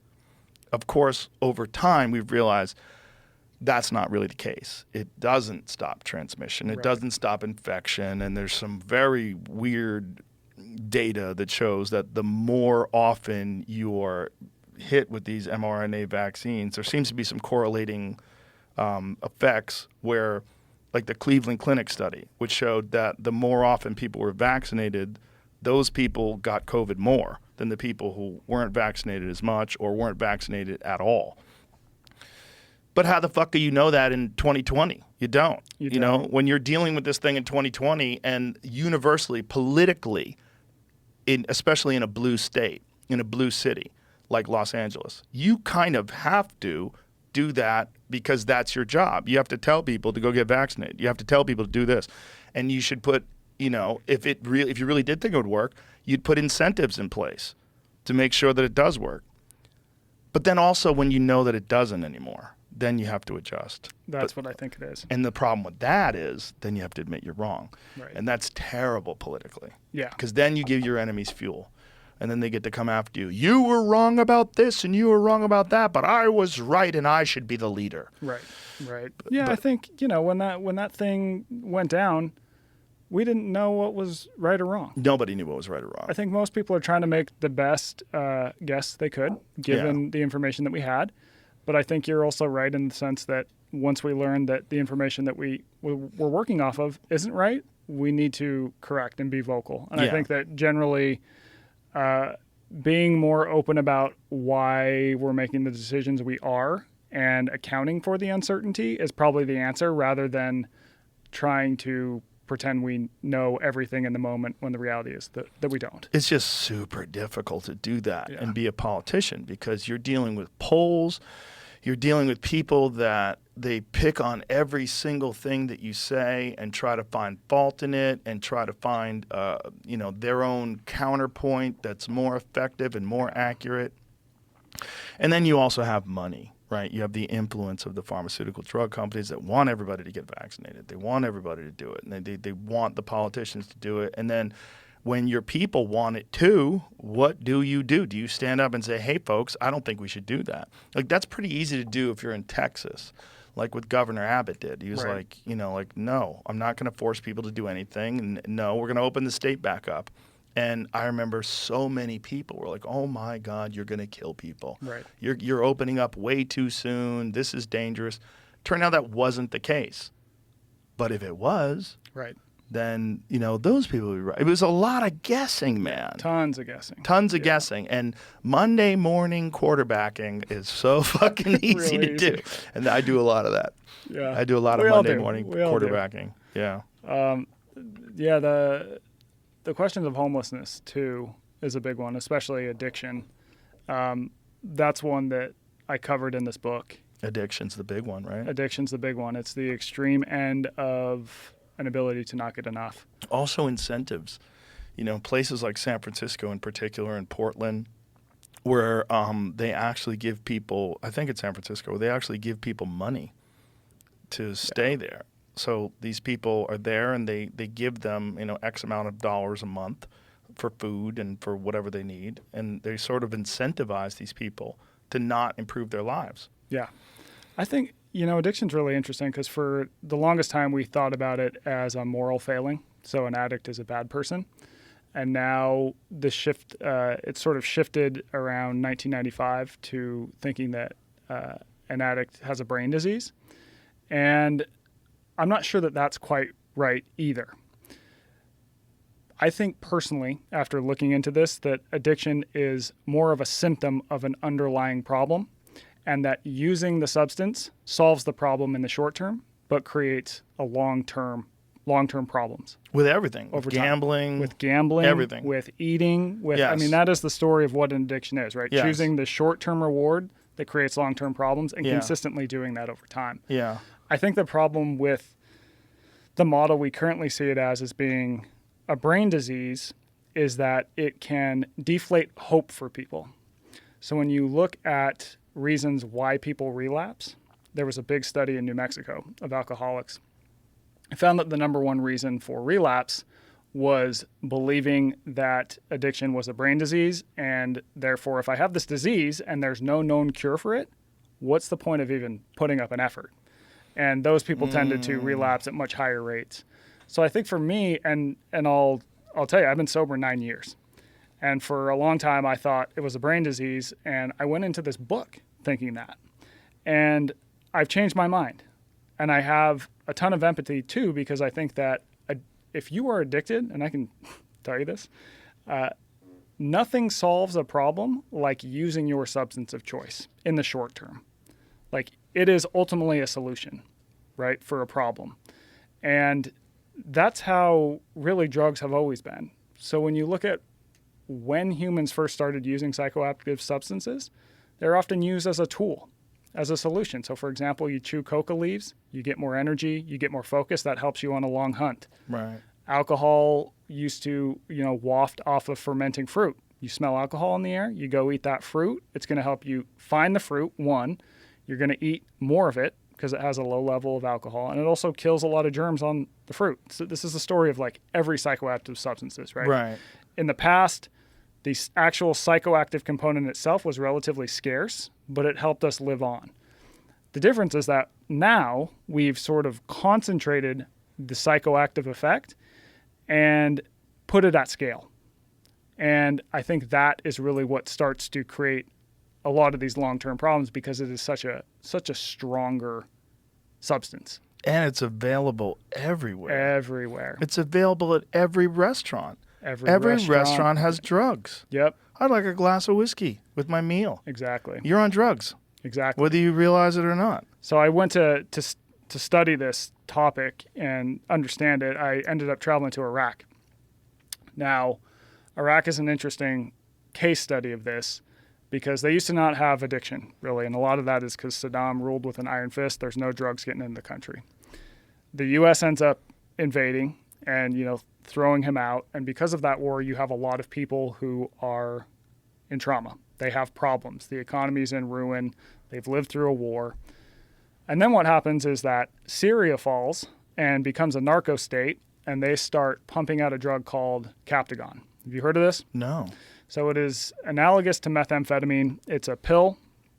They put a lot of stimulants in it. Now, Syria produces, no shit, billions and billions of pills that are moving around the Middle East right now. Like they just busted a big shipment. I can't remember where it was coming through in the Middle East, but it was like $1 billion some odd worth of Captagon. So this drug is sweeping across the Middle East. And so what happens in Iraq is that you have a population who has a lot of pain, a lot of problems in their life. There's not many outlets for those problems. And then you have a substance come in that solves problems in the short term, and you tend to see addiction spike in that country. So and it was a wacky trip too. I had, I need to get a fixer or whatever, and I land on this guy, and he sends me this email. He goes, okay, I know you're here to study Captagon. Here are all the groups we're meeting with, the precise times we're going to meet them. Here's the hotel you're going to be staying in. It's the nicest, most secure hotel in Baghdad. I'm going to pick you up in this, secure top-of-the-line SUV, blah, blah, blah. You're good to go. It's like, okay. So I land there. My man picks me up in a 10-year-old beat-to-hell Hyundai base model. Drops me off at my hotel, which is this sort of hole-in-the-wall, just bombed-out hotel. Picks me up the next day. I'm like, okay, let's get our meetings going, and he goes, oh, no, those are just proposals. The itinerary was proposed. So this guy totally bullshitted me on like every fact of this. Oh, no. And I'm in Baghdad, and I'm like, oh my God, this is going to be a long week. How long ago was this? This was last summer. Oh, boy. Yeah. So I'm going, all right, well, let's figure this out. He goes, no, don't worry about it. Just, worry about other things, like what we're going to have for lunch. I'll figure this out for you. I'm like, okay, whatever, dude. So the first few days, we're just madly driving around Baghdad in this dude's, neither secure nor top-of-the-line Hyundai the whole time. And he's texting and calling people. He's got 2 phones. He's texting as he's driving. And he ends up getting in like 2 car accidents. Doesn't even stop the fucking car, dude. He just like banks off a car and just rolls down my window and yells some shit in Arabic. I'm like, what'd you say to those people? He goes, I said, why are you in my way? Oh, boy. Like, okay. But just as this guy's sort of grift, worked on me, it starts to work on other people. So he somehow talks us into this police compound on the outskirts of town where they hold the big drug smugglers in the country and different terrorists. So I talked to the police there. We talked to some of the people in the prison. Then he ends up getting this sort of off-the-books meeting with 2 Iraqi intelligence officers who work on the border of Syria, fighting Captagon as it comes through. And they told me just crazy ways that people get the drug over. So a lot of times the government, because it's all controlled by the government, by the way, will hire farmers like shepherds and have them store the pills in the stomachs of sheep. So they'll open the stomach of the sheep, put the drugs in a bag, sew the sheep's stomach, and then have them just move across the border in the night. So if you're looking at them as an intelligence officer of the army, you're going, oh, it's just a shepherd. No, it turns out that actually they're drug smugglers. And so these sheep are still alive? Yeah, they're still alive. And they just put it in some sort of a bag that doesn't get broken down by the stomach acids? Yeah, exactly. Wow. Yeah, it's crazy. So they do surgery on the sheep. Yeah. Stuff the pills in there. Yeah. And just walk them through. Wow. I mean, we're talking billions of these pills circulating in the Middle East. Wow. And but if it's the government that's moving them in.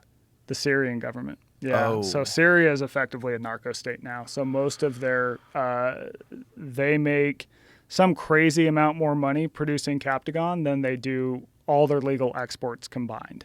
So what happens is that after the country fell, they took over the pharmaceutical plants, and the pills are all pumped out there now, and it's all controlled. Most of it is controlled by what's called the 4th Division, which is sort of akin to our sort of Navy SEALs, like this really elite military unit controls it all.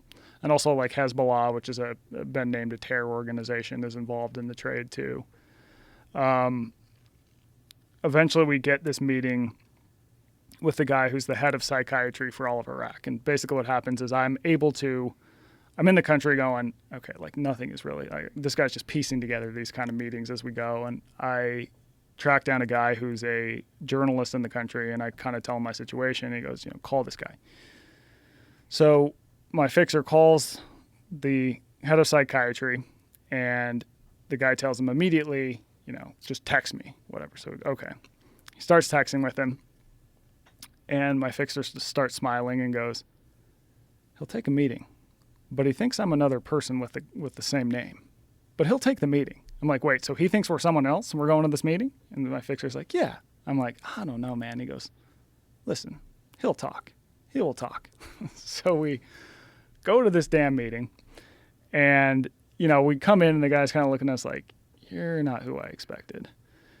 But we sit down with him, and I get him to, at first he's kind of trying to shoo us out, but I get him to start talking to us, and he echoed sort of the same that we've been talking about. He goes, look, like the brain disease model and this complex neuroscience around drug addiction is interesting. Obviously, the brain changes due to drugs, but the question is whether those changes obliterate all ability to make choice and to change.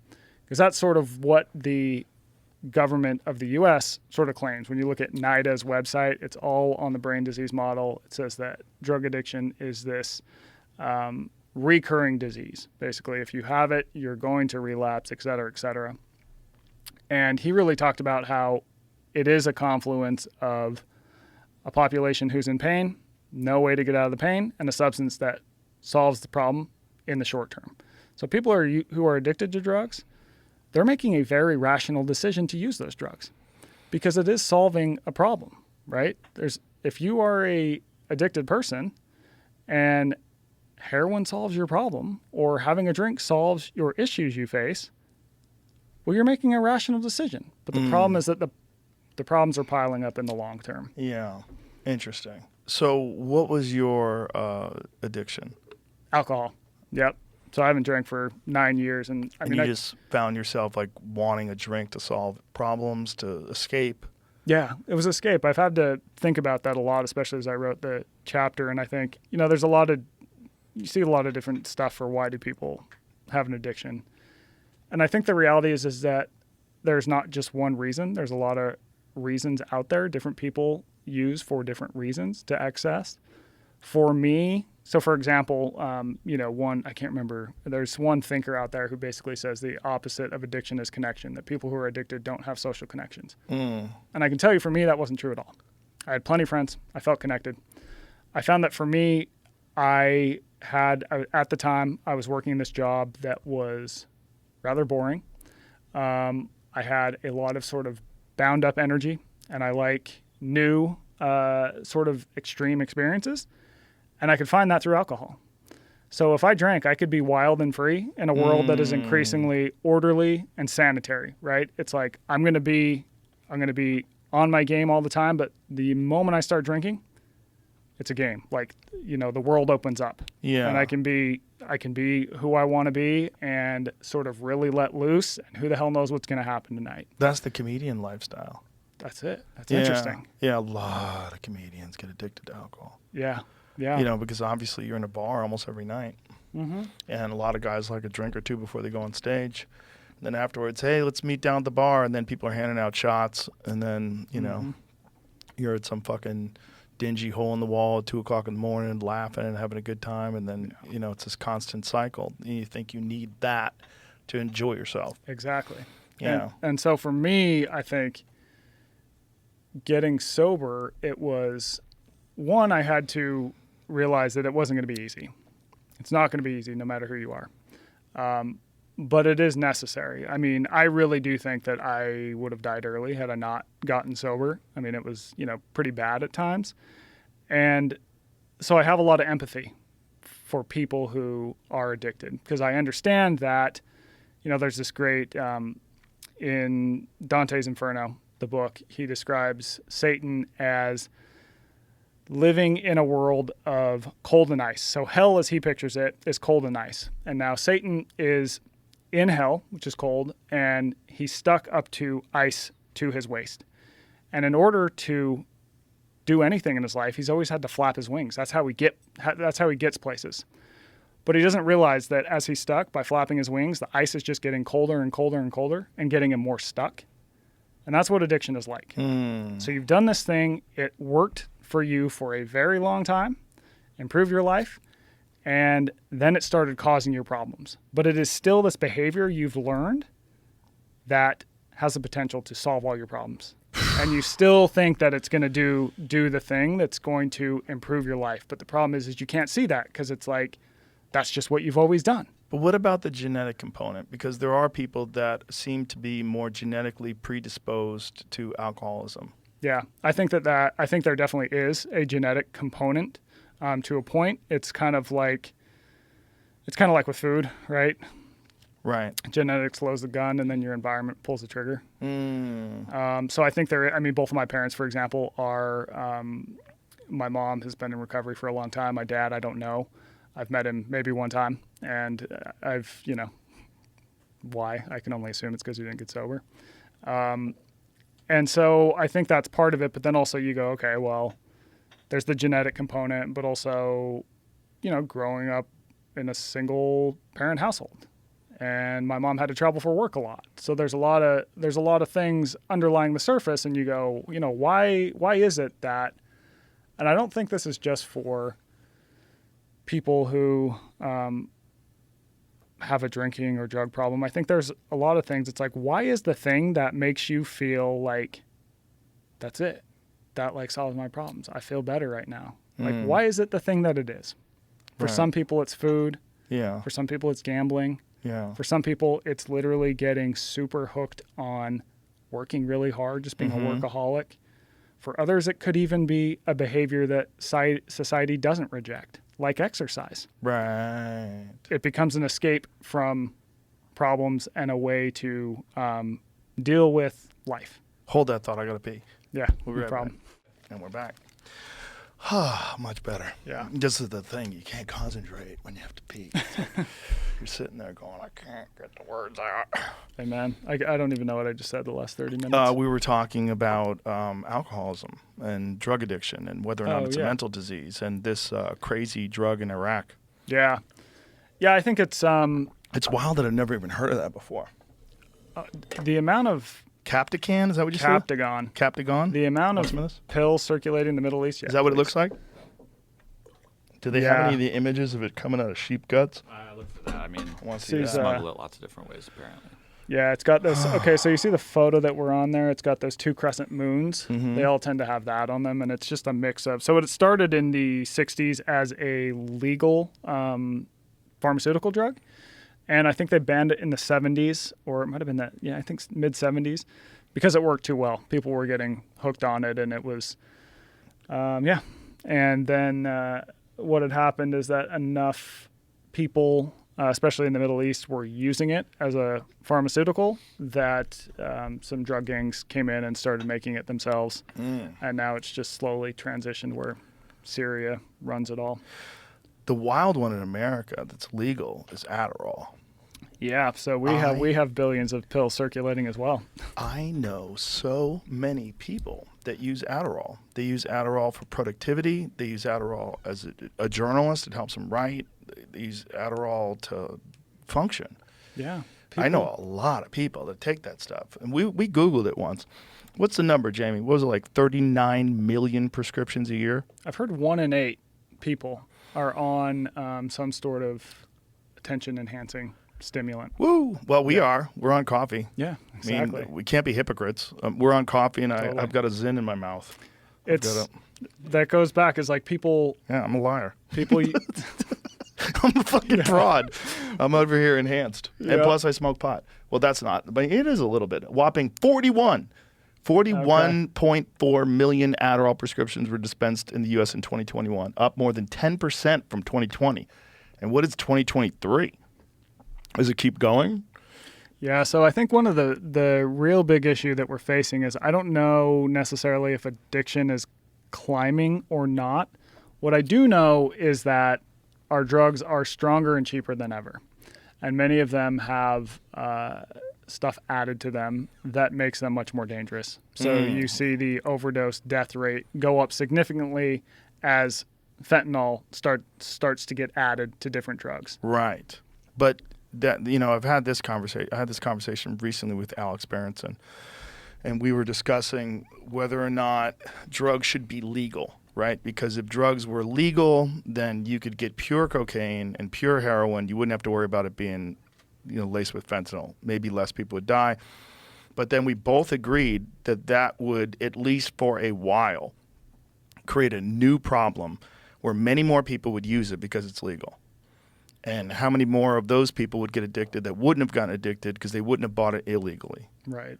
Yeah, it's super great question. I don't know. I don't So know it's if like, there's a it's great really, answer. it's very similar to the alcohol prohibition dilemma that they faced in the 1920s, right? During the prohibition time, the only way to get alcohol was you got to get alcohol from bootleggers. Right. And so that's And you saw drinking rise too. I think part of it goes back to sort of that loop idea that I was telling you about, in the sense that unpredictable rewards tend to hook people more than predictable rewards. So when you think of illegal drugs, it you don't know if you're going to get them. You don't know how strong they're going to be. You don't know who you're going to get them from. You don't know if you're going to get in trouble. And so there's all these up in the airs that make that search for drugs, I think, more compelling than if a drug is legal. right. Yeah. Yeah, if you look at the places where they have the least amount of drugs, they probably have really high crimes, like very high punishments. Yeah, for like people. Singapore. Right. Right. I don't think that's good either. No, because we can't control. I mean, Singapore's an island, Right. They'll kill you if they catch you with marijuana, which is insane. which is wild. Yeah. Terrifying. But it definitely will keep you from doing marijuana if you don't want to fucking die. You Yeah. don't want to get locked in a jail and get beheaded or whatever they do to you. Yeah, and so much harder to get. Yeah. Too, because Right, because the penalty for smuggling it in is death too. yeah, and it's all coming. You know, there's only so many entry points into the country, and they all are either by boat or by plane. So it's either Yeah. coming through the ports or the airports. Imagine trying to score in Singapore. Just the fucking fear involved in that. Yeah. Oh my God. Crazy. Well, for some people, that's the extra rush. Oh, it is. It is. Yeah, right. it's They're that- doing the thing that's illegal, the naughty thing. Right. I'm gonna go get me some forbidden fruit. Exactly. Get me You some know, forbidden marijuana. forbidden fruit tastes better Yeah. than normal fruit. That's for sure. Fucking And you see that in behavior for sure. I mean, so drinking rose during Prohibition, and partly because of the forbidden fruit effect. And we still even celebrate that today with NASCAR. I mean, that sport evolved naturally out of people souping up their cars to drive whiskey places. Yeah, Right? yeah, we've talked about that before. It's amazing. It's kind of crazy, right? That it's like one of our national pastimes, and Yeah. it came out of drug running. Totally. Yeah, man. So it's a fascinating and it's a complicated topic. I wonder if that'll be the case in the future if drugs become legal, if they'll have like submarine races from like Colombia to America. Because that's the wildest one, when the DEA agents jump on top of these fucking submarines and they're banging on the roof. Like, stop it, open up. Open We're up. here. Have you seen those? Have you seen those I've videos? seen I haven't seen the videos actually. Oh I've my heard of this. God, those guys are wild. Really? Those DEA agents are fucking wild. Whether it's Coast Guard or DEA, whoever those federal agents are that jump on top of fucking submarines. See if you can find it, Jamie. Oh God. It's crazy because this fucking submarine is shooting across the water, and these guys jump on top of this goddamn thing, and they're banging on the door. Holy hell. Where did they get the submarines? Russia?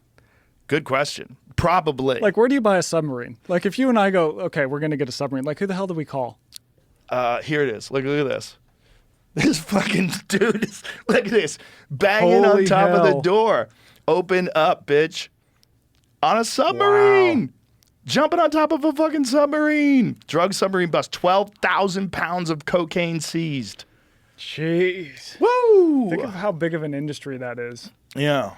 It's a giant industry. Now, here's the question. I mean, is the solution legalizing it? You know, and this is the conversation, again, that I had with Berenson. We're both like, boy, I don't know. I mean, I am all for freedom. I'm all for people being free to choose to do whatever they want to do, and then we deal with the consequences. But is that, what if your child dies of a fucking heroin overdose because heroin's legal? Totally. What are you going to say to that person? Hey, man, freedom. What are you going to say? No, you're not going to say. But then again, what if your child dies of an overdose because they thought they were just getting, some Valium or something like that, and it actually turned out to be fentanyl. Yeah, it's so tricky. And I do think that you start to see the deaths go up when you don't know what you're getting. Yes, yeah, and then there's also the reality that certain cartels will poison.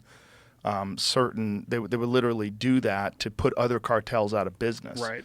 So if one cartel has like a grip on one area, they'll release poison, literally on purpose tainted cocaine so that this cartel goes out of business or they get attacked. And it's like, yeah, I do think that there is more hope for people than we often might think.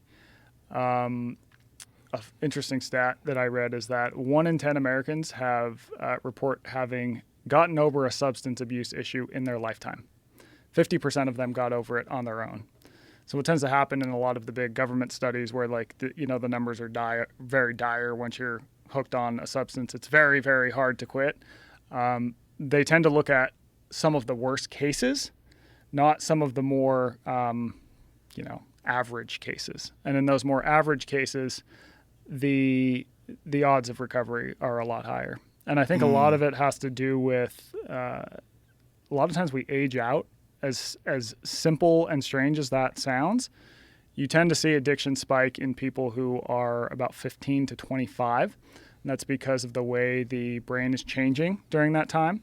So risk is something that we naturally get drawn to. We're looking for social connection, and we're also looking for how we find comfort and meaning in the world. And so if you introduce a substance that does those things for people at that age, we're more likely to sort of learn using that substance as something that enhances our lives. But once you start to age out over time, people generally find other things that provide whatever the drug was providing for them and are able to get off it. Well, also, hopefully, with age comes wisdom. Mm-hmm. And with a bunch of negative experiences, there's the term reaching rock bottom.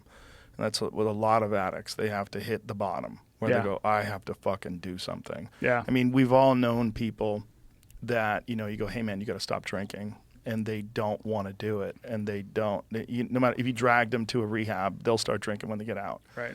They just can't stop themselves. It's like, for whatever reason, they haven't hit rock bottom, or they haven't decided that their life is so fucked up with this stuff that they'd be better off without it. I think one of the great benefits to people like yourself is that someone who has gone through that can now talk about it.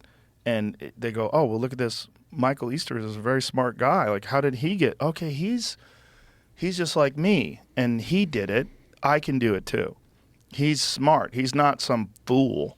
He's a guy who recognizes why he got trapped in this terrible cycle of behavior and thinking. Yeah. And he got out of it. I can get out of it too. And I'll tell you that once you get out of it, so if you think of addiction as persistence against negative consequences, well, applied to drugs and alcohol, that's a bad thing. Applied to a lot of other things, that is the ultimate life hack. Right. Right? The ability to focus, like, I write books.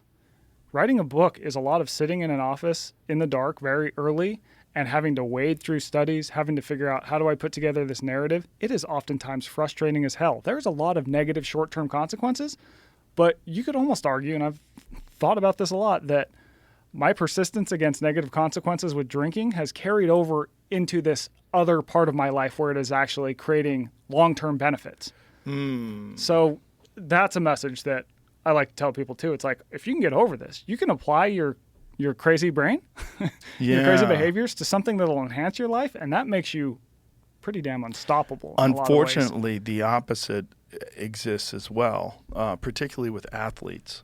I see that in a lot of fighters, and even in other athletes. They are addicted to success. They are like single-minded in their pursuit of excellence. to the point where it overwhelms all the other aspects of their life. All they care about is winning. They want to win, win, win, win, win. And then they can't do it anymore. And then it's gone. And they need something else. And some of them get addicted to. I knew a guy who was a top flight pool player, like a real world championship caliber pool player. And I knew him really well. And he was clean and sober, didn't smoke cigarettes, didn't do anything. And then he was in a car accident. And when he was in a car accident, he hurt his back. And when he hurt his back, he couldn't play pool. And they started giving him pills. And the same thing that made him addicted to excellence in pool now transferred over to pills. Yeah. And so now he was addicted to pills. And he just couldn't stop taking them. He had this wiring in his brain that was now filled with pills. Like he had a hole. And that pills were like, we'll take that spot. Yeah. And the pills took that spot. And he wound up dying of an overdose. Jeez. And before he died, like, my friend told me that one time they were all at a diner and he fell asleep in his food. He literally like tipped forward and his face went into his food, into his plate, just fell asleep. And this guy was Mr. Clean and sober. Where pool halls are filled with degenerates and all these people that are drinking and gambling and doing drugs, and they're these wild outcasts of society. Like, and this guy was the opposite. This guy was the guy, I'm not going to fall into that trap. I'm going to be the best. Right. And he would, eat clean and drink water and, and he was like super fucking, he would dress clean and play really well. And he was one of the best players in the world. And ultimately, the drugs got him. I mean, he hurt his back really badly. He had to get surgery in his back, and they gave him these fucking oxys. And he just went down that road and then died. I mean, that's... Yeah. It's terrible. It happens to a lot of athletes, man. A lot of fighters. It's that they lose this thing that sort of gave them meaning, and then they got to find a different thing. It gave them an identity, and it gave them thrills. Mm-hmm. The thrill of a fight is the craziest thrill. The thrill that knowing that there's going to be this one event that you're preparing for. So you're preparing for weeks and weeks and weeks for this one thing. And either it's the greatest experience of your life when you win, or it's the worst feeling in the world if you lose. And if it's the worst feeling in the world, then you go back to the drawing board and you want to figure out how to get that great feeling again. You want to figure out how to achieve excellence. And if you can get there, if you can get back to excellence again, then you want to get it even further and further. Then you want to be the best. You want to be the champion. You want to be the number one. And then when you're number one, it's like, how long can I hold on to this? I'm 34. My body's starting to give out. My fucking knees are going. Oh, my back hurts now. I got a pinched nerve in my neck. I got to get a fucking epidural so I can compete. And, and then they wind up breaking their body down. And then we had Kurt Angle on the podcast. Kurt Angle, who was an Olympic gold medalist in the heavyweight division. Okay, the cutoff to the heavyweight division is 198. He weighed 199. And he's like, I'm so good, I don't need to cut weight. I'm so disciplined and so good. And he beat guys that were like 260, 270 pounds. Whoa. He won the Olympics with a broken neck. He broke his neck in the Olympic trials. Broke his neck, rehabbed it somewhat, and got a bunch of fucking Novocaine shots in his neck so that he could compete. Went on to win the fucking Olympics with a broken neck. So think about the amount of mental strength that this guy has. Yeah. And then broke his neck 5 more times doing pro wrestling. Jeez. And performed with a broken neck. Mm-hmm. And then the pills. Right. The pills got him. And then he eventually got free of them. And, he talked about it and talked about the journey he was just on. It was an amazing conversation. Because you're talking about a guy who's literally as mentally strong as the smallest number of people that have ever lived. Right. Like the fucking 0.0001 of human beings. The discipline, the drive, the will, the focus, the strength, the grit. Mm-hmm. Wrestlers above and beyond in amateur athletics are some of the toughest human beings ever because it's all for glory. There's literally no money in it. There's no money in wrestling. There's no if you win the gold medal, you can go on and play for the professional wrestling league. Like if you win a gold medal in, like basketball, well, hey, you can go and play in the NBA. Yeah. If you win a gold medal in many sports, there's a professional outlet. There's literally no professional outlet other than the entertainment outlet, which is what he went into, or professional mixed martial arts, which is a different skill set. You have to learn other things. So you're talking about an insanely powerful person, and he got caught in it. Yeah. It hits anybody and everyone. Anybody and everyone. We have this idea that a person who's addicted is, the person you see on the street, like that woman that you mentioned. Yeah. It's not. It can hit anyone for all different sorts of reasons. But I think the upside is that it isn't a guarantee that you're not going to get clean or anything like that. Like there are paths out of it. Yeah. And they look different for every single person. All right. So I had a guy who helped me get sober, and I was asking him, I'm like, what do people need? And he goes, well, sometimes people need a pat on the back, and sometimes they need a little bit of a kick in the ass. It's like everyone needs something, right? And what's going to work for one person isn't necessarily going to work for another person, isn't necessarily going to work for another person. But I do think that the commonality you find is that it takes action. It's not going to be easy. And you have to find something that gives you, that replaces the whole. So in the case of your friend, it's like there was the wrestling was the life. That went away. It got filled with whatever the drug of choice is. Okay, now we got to drain that, and we got to put something else in there. Yeah. Because if nothing changes, nothing changes. Right. Yeah, that's what they say. Like, get addicted to something good. Like, learn how to play golf or something. Get addicted to something that's productive. Yeah, it could be exercise, I running. think, yeah, it could be some of there's all sorts of ways people recover. There really are, and I think that something like 12-step programs, they really help a lot of people.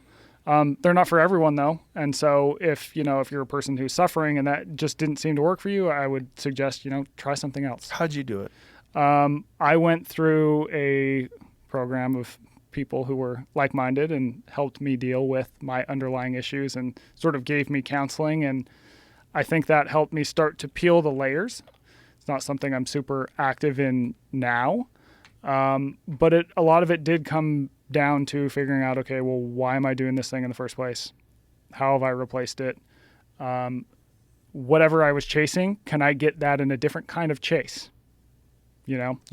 So because I like sort of extreme experiences, sort of exploring the edges, intense living. I mean, okay, backcountry hunting. Let's go in the woods for like a week, right? That's like pretty extreme. Yeah. Extreme, or even exercise, I think gives me a lot of that.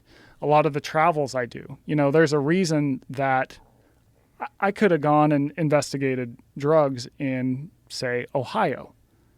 Why the hell did I go to Iraq? Right. Because I kind of need that. You want an extreme experience. Yeah. Yeah. And it's, The hunting one is very valuable for veterans. Yes. A lot of veterans, they leave that world and they're very lost, and they need something that helps them. And for many of them, hunting fills that void because it's so difficult. Yeah. And I'm sure a lot of people listening to this that have an aversion to that idea of hunting and that they think it's cruel. And I get how they wouldn't understand that. Unfortunately, a lot of those people also eat meat. And, if you eat meat or if you even eat vegetables, unfortunately, that's the real sucky reality is that unless you grow all of your own food organically and you know exactly what you're doing and you eat vegetables that you grow yourself, if you're getting food from monocrop agriculture, you're 100% contributing to the loss of life, and not just one life. But do you think that a frog is as important as an elk? Do you think that a ground nesting bird is as important as an elk? Because if I shoot an elk, I eat that elk for months. Yeah. If you buy a bushel of corn, there are a lot of deaths attached to that, in insects because of pesticides, in fawns, and these things that get ground up in combines when they're rolling over the fields. Like, there's a crazy video that I saw of these grain combines that are rolling across this field, and they hit this patch, and you see all these deer just scatter out of there, barely making it out alive. Yeah, jeez. As this thing is running them over. That's crazy. Yeah, rabbits, all sorts of things get killed in that. And, you could say that that's also the cycle of life, and that most certainly doesn't go to waste because something will eat those birds, or the birds will eat those dead rabbits, the vultures and coyotes and all these animals that do get killed in the cultivation of grain. They will feed wildlife. Nothing goes to waste in the wild. That's the thing. Like, even if you, like, say if you're hunting and you shoot an animal and it runs into the forest and you can't find it, and you go, oh my God, I've killed something for no reason. Well, believe me, something's going to find that thing. Right. It's going to get eaten. It's like there's nothing that goes to waste in the wild. Zero things go to waste. They will find it. They will smell it. They will get to it. They will eat it. They'll consume it down to the bones. You see it over and over and over again. Yeah, I was mentioning that scarcity loop system that tends to draw people in and sort of people tend to get hooked on. Well, I mentioned how it evolved from hunting and gathering. So you can also find activities that fall into that enhance your life in the process. Hunting, great example, because as you're falling into that you have an opportunity to find an animal. You don't know where it's going to be. You don't know how big. You don't know anything about what that experience is going to like, how it's all going to unfold. And then when it does unfold, it's like, oh my God, that was amazing, right? Yeah. And then you can do that again the next year. It's also people think it's easy, and you've experienced it. It's not easy. It's not easy. At all. No. It's so hard, especially with the bow and arrow. With the bow and arrow, it's insanely hard. It requires incredible amounts of discipline and practice. Even with a rifle. I mean, especially if you're on public land, it is so difficult to get an animal. It's so difficult. And depending upon what you're doing, unless you're like pig hunting in Texas, you could get a pig in Texas, and they want you to do that, obviously, because they're an invasive species. But people have this idea that you're going out there with this high-powered scope and a rifle and just easily taking out some animal. And then, you'll see it online when someone will post a picture of an animal. Like, what if that animal was armed? This isn't fair. You should use a spear, or, you should go run up to it and stab it. You think you're a real killer, go do it with your teeth. You see a lot of like ridiculous perspectives, and I know where they're coming from. I see where they're coming from. They think of it as a cruelty thing, but it's because they haven't experienced it. I think if they went and they saw how hard it is, just like you're trekking through the mountains 10 miles a day, it's exhausting. You're burning thousands of calories. You're going up and down in elevation. You have to be in great shape. And you could easily go 10, 11 days and come home empty-handed and eat tag soup. It happens more than it doesn't. Yeah, exactly. And people get greater rewards from things that are harder to get. Yes. That's what we ultimately find. If I say give someone a check for $1 million, it's great, but they would value that so much more if they had to build a business or something that earned it. Yes. Whatever, right? Yeah. And I think that goes back to I think a lot of why we are the way we are and what we value goes back to evolution. And so that psychologist I was telling you about earlier, Thomas Dental, he said the reason that we get more value from things that are harder to get is probably because if you had to work harder to get something in the past that saved your life, you want to incentivize that repeat searching, right? So the harder you work for something, if you get this giant like, oh my God, that was amazing. Right. We did it. That's going to incentivize future persistence. Like winning a fight. Like winning a fight. Yeah. All the work that goes into that. Right.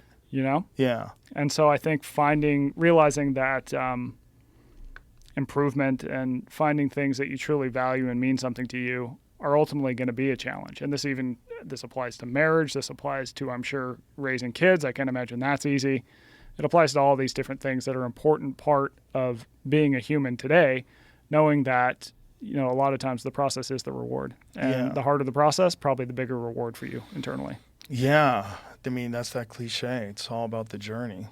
And it is. It's like these little moments where you have success, these moments, they're just a testament to the fact that the grind is worth it. Mm-hmm. What are you feeling internally when you hunt? There's a lot going on. Don't fuck it up, but you can't think that because you'll fuck it up, right? But you want to make sure that you've done everything you need to do before a hunt. I lose weight. I get in really good shape. Like when it comes July, I start really ramping up my cardio. I start rucking. I carry kettlebells. I do like farmer's carries. I do all these different things. I pull sleds just so I can more easily manage my way through the mountains. And I put a lot of emphasis on that this year, a lot more than I did last year, and I got in much better shape. I really kept my diet clean, and I practiced every day. I was outside in the Texas heat. It was 104 degrees out. I had a giant 64-ounce or 62-ounce, whatever it is, 64-ounce hydro flask filled with like liquid IV and water. So I'm just out there hydrating in 104-degree heat, just practicing my shot over and over and over and over and over and over and over and over for hours, to the point where my shoulders hurt, my arm's not steady. You know, to the point where I should have probably quit 4 or 5 groups earlier because my groups are getting a little scattered because my arm's not steady anymore. But when I get to the mountains, I know that I've dotted all my I's, I've crossed all my T's. I'm in great shape. I have great accuracy. I'm very good. I know what to do, and I can do it. So it's knowing that you've done the preparation, that's very important. It's a terrible feeling to not feel confident, to be doing this and not feel confident. I saw a few guys that were like that in camp. Yeah. That maybe it was their first time bow hunting elk and they weren't really prepared. And you can tell that they weren't prepared, and you can tell that they could tell that they weren't prepared, and they weren't successful. There was, I don't know how many hunters in camp with us. I think there was 30. 2 guys got elk with a bow. Really? Yeah, 2 This guys. was at Deseret? At Deseret, yeah. Why is that? Tough seems low. year. Is it because of the snow? All The snow snow, you talk yeah. about? Yeah, Crazy amount of snow. they lost a lot of deer. I think they lost elk too, but they lost a lot of deer. Like in some places, some parts of the ranch, they said they lost something like 50% of their deer. One place they lost 80%. They think they lost 80% to the winter die-off. hell. Yeah, man, it's a fucking hard world out there for those animals. Yeah, They're freezing to death. I pulled a tag last year for the cache area, which is which is basically within where we were at Deseret, and that went well. And I had gone with a buddy whose name is Chase Lamborn. He's at Utah State. He's a PhD wildlife researcher. Kid I went to high school with. So Oh, wow. old buddy. And then he turns out he, goes and gets his super smarty pants PhD in a cool subject. So I went with him, and, I asked him, I'm like, should I put in this year? And he's like, I don't know, man. Like, Utah's kind of a mess with mule deer this year. Like, you're not going to pull anything. Killed. Yeah, they all got killed off. So Yeah, it could be a while, many years, until they bounce back to the numbers they were a few years ago. yeah. But that's the reality that these animals live in, So it was tough in that respect. The numbers were a little lower than normal. It's also tough when they have a lot of feed, because there was so much rain and so much rainfall. There was feed everywhere and water everywhere. So it was more difficult predicting where they're going to be and finding them. And then, it's fucking hard. It's hard to do. A lot of trekking. It's a lot of trekking. You got to be in shape and you got to be ready. It's hard. But when it's over, when you're successful, it's a great feeling of relief, a great feeling of satisfaction, and the food that you get from it is the finest animal protein that you can get. Yeah. It's the best stuff in the world for you. Totally. What do you feel like your most rewarding hunt has been? It's always the hard ones, It's always the difficult ones. It's like the Deseret is a hard one not because of density. There's a lot of animals there, but it's just hard terrain. It's, and the wind swirling. Like you have to have so many. There's so many factors.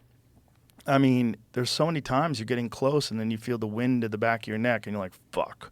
And then you see the elk just like pick their head up and just start running. Yeah. See you later. Hundreds of yards away, they smell predator. And they're like, "Fuck this!" And that's why they're 8, 9 years old. The elk I shot was 11 years old. That's crazy. He was That's wild. It was a perfect elk to shoot because his teeth were worn out. They were really worn down, and he might have not made it through the winter. Wow. They don't really live older than 11. Right. In the wild, and there's mountain lions all over the place up there. Is there a lot more now? They have a lot. They have a lot to the point where Utah changed their laws, and they made mountain lion hunting. All you have to do is just get a tag. It's not a Over the draw counter. anymore. Yeah, and you could shoot them like coyotes. Wow. My mom. So I grew up in just north of Salt Lake City, and the home I grew up in, my mom has a mountain lion that hangs out in her backyard quite a bit because there's some woods behind her house. It's a pretty developed area too, but there just happens to be this wooded area where there's a park, and she'll hear the mountain lion at night having just killed some deer, because there's some deer that live in there, and they get pretty damn big around there. Oof. Yeah. I've seen 3 mountain lions in my life, and the 2 that I saw before the one I saw 2 years ago, the 2 that I saw previously were very small. I saw one in Colorado. It was probably like the size of a dog. And then I saw one in Montecito. We were driving down the road, and I thought what I saw was a coyote run across the road until I saw the tail. I was like, oh, my God, it's a mountain lion. Wow. Yeah. This is a brief glimpse. And, again, this is probably a 60-pound animal. 2 years ago, we saw one that was easily 180 pounds. Easily. He was fucking huge.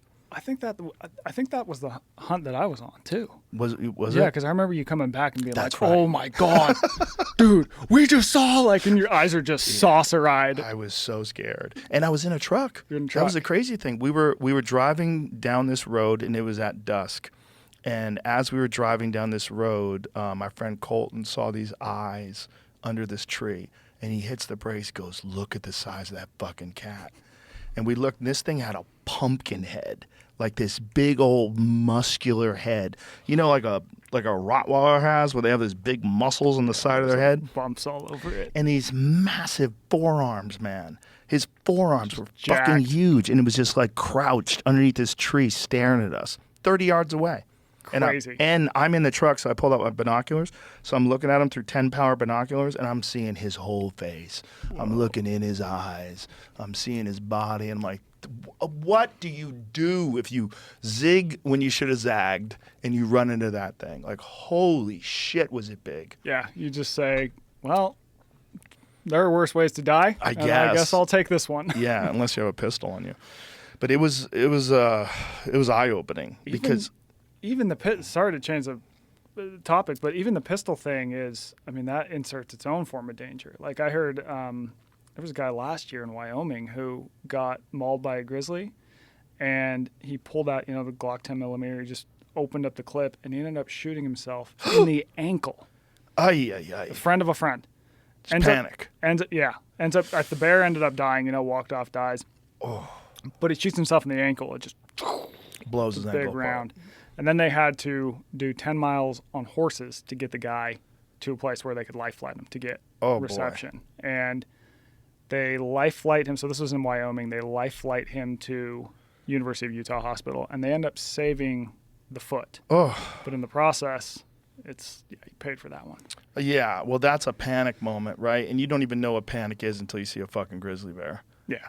You know Steve Ranella? Mm-hmm. He had encounters with bears in the past, but he told a story, and he was also with my friend Remy Warren, who told a story on the podcast about they were in a Fognak Island. So a Fognak is like Alaska, and so there's the coastal brown bears. Mm-hmm. So you're dealing with like an 11, 12-foot bear. Giant.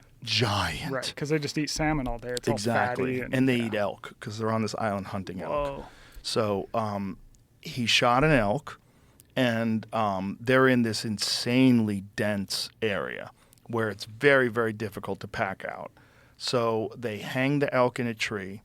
They leave some of the meat. They take some of it back. They go back the next morning to get to the elk. And they see some bear shit, and they don't think anything of it. They're there. The elk is still there. They think they've got it. Well, some bear had claimed this elk, and they didn't know that the bear claimed the elk. And they're all sitting around eating lunch. They're going to have lunch, and then because it took them like hours to get to this place, and then they're going to pack out the elk. And while they're sitting there eating lunch, this fucking 11-foot bear runs at them through the trees, through the camp. But there was so many people there that the bear doesn't know who to attack and just kind of runs through them. And one of his camera guys, this guy, his nickname's Dirtmouth.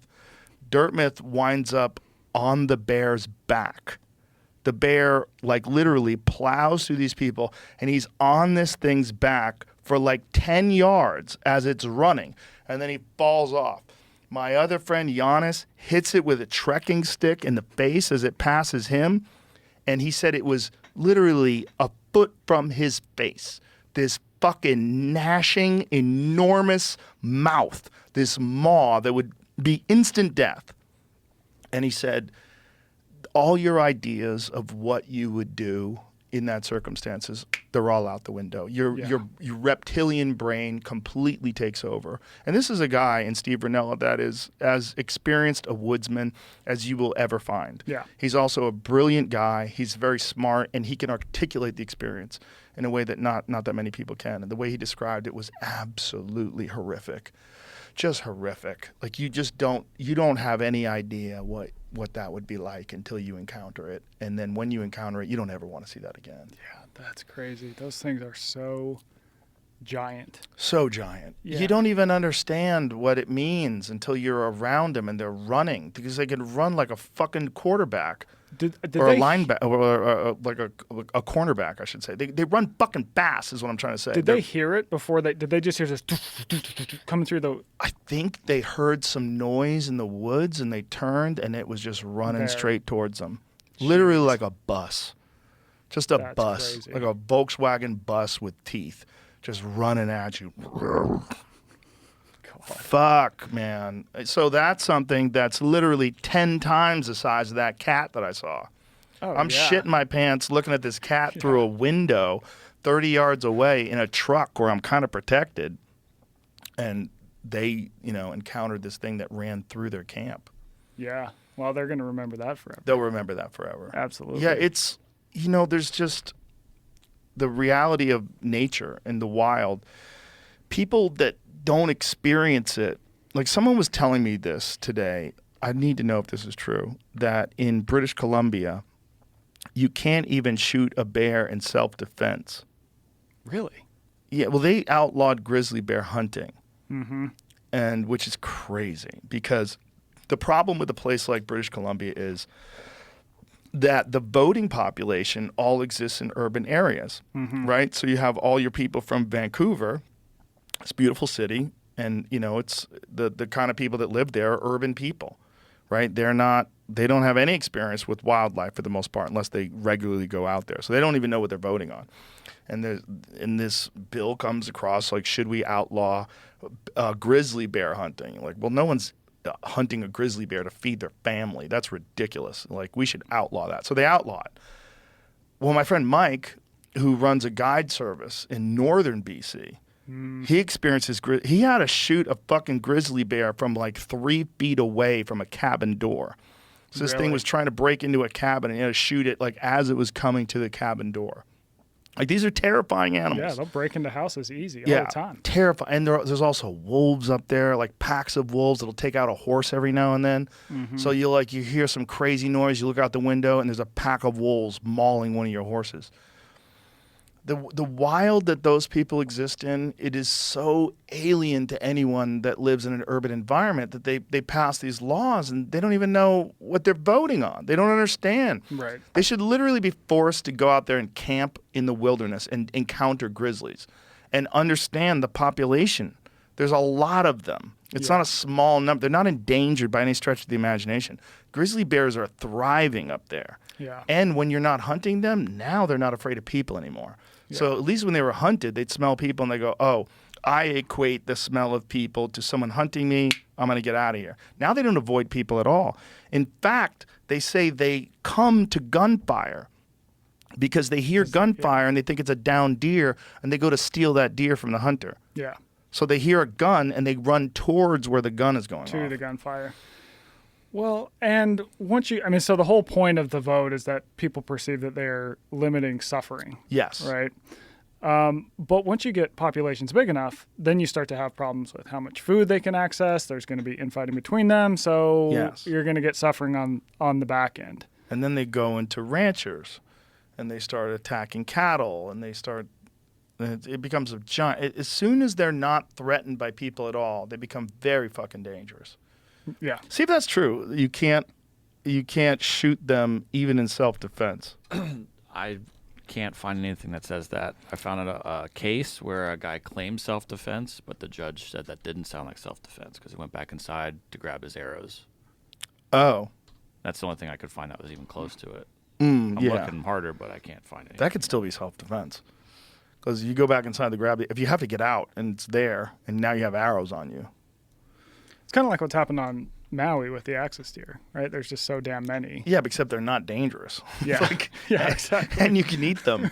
And, they've got Maui Nui Venison, which is a company that's really done an amazing thing where they hunt them. They have a USDA processing facility on the ranch, and you can buy wild game from Maui. So you're helping control this invasive population. You're getting this incredible, delicious protein that's actually necessary to shoot them because they don't have any predators. Yeah, they don't have predators. And the way that they're shooting them, too, is about as ethical as you can get. Yeah. I mean, they're shooting them, as I understand it, in the middle of the night, just like right in the head, like, bam, they're done. Yep.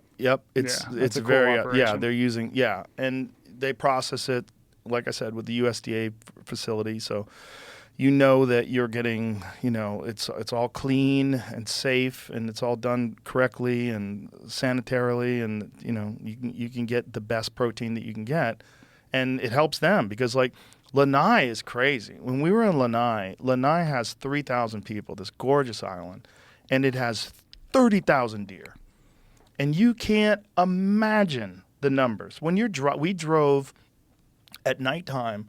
And we hit the high beams, and you just see eyeballs. Yeah. As far as the eye can see. I mean, you're looking at thousands and thousands and thousands of deer just in one field. Crazy. And just eating everything that they can, and they hunt those at night too. They hunt those with snipers. They do everything they can. It's great for the population because everybody there eats well. Yeah. They all have great food. They all have great venison, but it's just so unnatural. Yeah. And I guess they were a gift. They were a gift to King Kamehameha. Right? Yeah. And then they just overpopulated the island. Yeah. How do you feel like when you trained this year, how did you feel rucking helped you?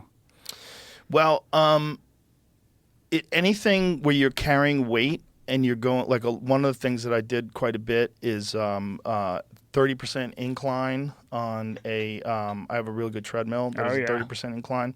And put a weight vest on. That's awesome. Yeah. And just watch a movie and fucking grind. Oh, yeah. That's the pack mule workout, dude. I do that a lot. My feet, my calves were killing me. It's hard, man. It's hard. Another thing I did a lot of is the Echo bike. It's like an assault bike, the Rogue bike. That one helped me a lot. Intervals? Tabatas. Okay. Yeah. So I do these 20-second sprints, 10-second rest, 20-second sprints. And you do it a cycle of 8. And I would do that at the end of my workout. So I start off every workout with a cold plunge. I do a cold plunge for 3 minutes. Then I do my series of body weight exercises to warm myself up. Every day I do 100 push-ups and 100 body weight squats on a slant board. So I do those. And then by that time, I'm warmed up. And then generally most days I do Nordic curls. So I have a Nordic bench. So I hook my heels into this thing, and then I lift myself up with my hamstrings. That's a hard exercise. It's hard, yeah. So I do reps with that, and I'll do 3 sets of 6 or 7. Now I'm up to 7. 7 reps. I want to make sure that I don't blow something out, you know, because it is hard to do. It's like you're going, yeah. It's not like a body weight squat. Like I can do 20 body weight squats easy. So I do sets of 5, 5 sets of 20 rather. So that's how I get my 100 in. But the Nordics, I take a good amount of time in between. Yeah. Like I'll do it, and then I'll do like a good 5-minute rest before I attempt a second set, maybe even 10 minutes sometimes. Yeah. So I do those, and then I generally do kettlebell routines. Or I have a body weight series that I do where I do 10 chin-ups, 20 dips, and 10 L chin-ups or L pull-ups. So it's close grip where my feet are extended out in front of me. Yeah. And I'm doing these. And I do sets of 10 of those, and I'll do a circuit of 5. So 5 of those. So I do, so it's 50 chin-ups, 100 dips, and 50 pull-ups. So it all winds up to be 100 and 100. Yeah. And so I do that, and then generally either I'll do neck exercises or core exercises. Like I'll do the iron neck, and I'll do, those hip glute ham machines where you can do a sit-up where you're like way low. Oh, yeah. I do sets of 20 of those. And then I do back extensions, the opposite. I flip it around. And then I have a Sorinex one that actually doubles as a reverse hyper. And that's so cool. then I do my reverse hypers. And then I stretch out. And then, I stretch my back out because it's a lot of back. It's a lot of compression there. It feels like everything's tight. And so I relax and stretch that out. And then generally I'll do my sprints on the air dye machine. And depending upon how hard the workout is, I usually do 4 or 5 rounds of Tabatas. So, you're doing eight sprints each round, 8 sprints with 8 rests. Then I'll recover. I wear a heart rate monitor. I get my heart rate down to about 100, and then I get back on it again, and I do another one, and I get it back down to 100, do it again. And depending upon the workout, like if I'm just doing that, I'll do 10. I'll do 10 reps. So 10 series of 8.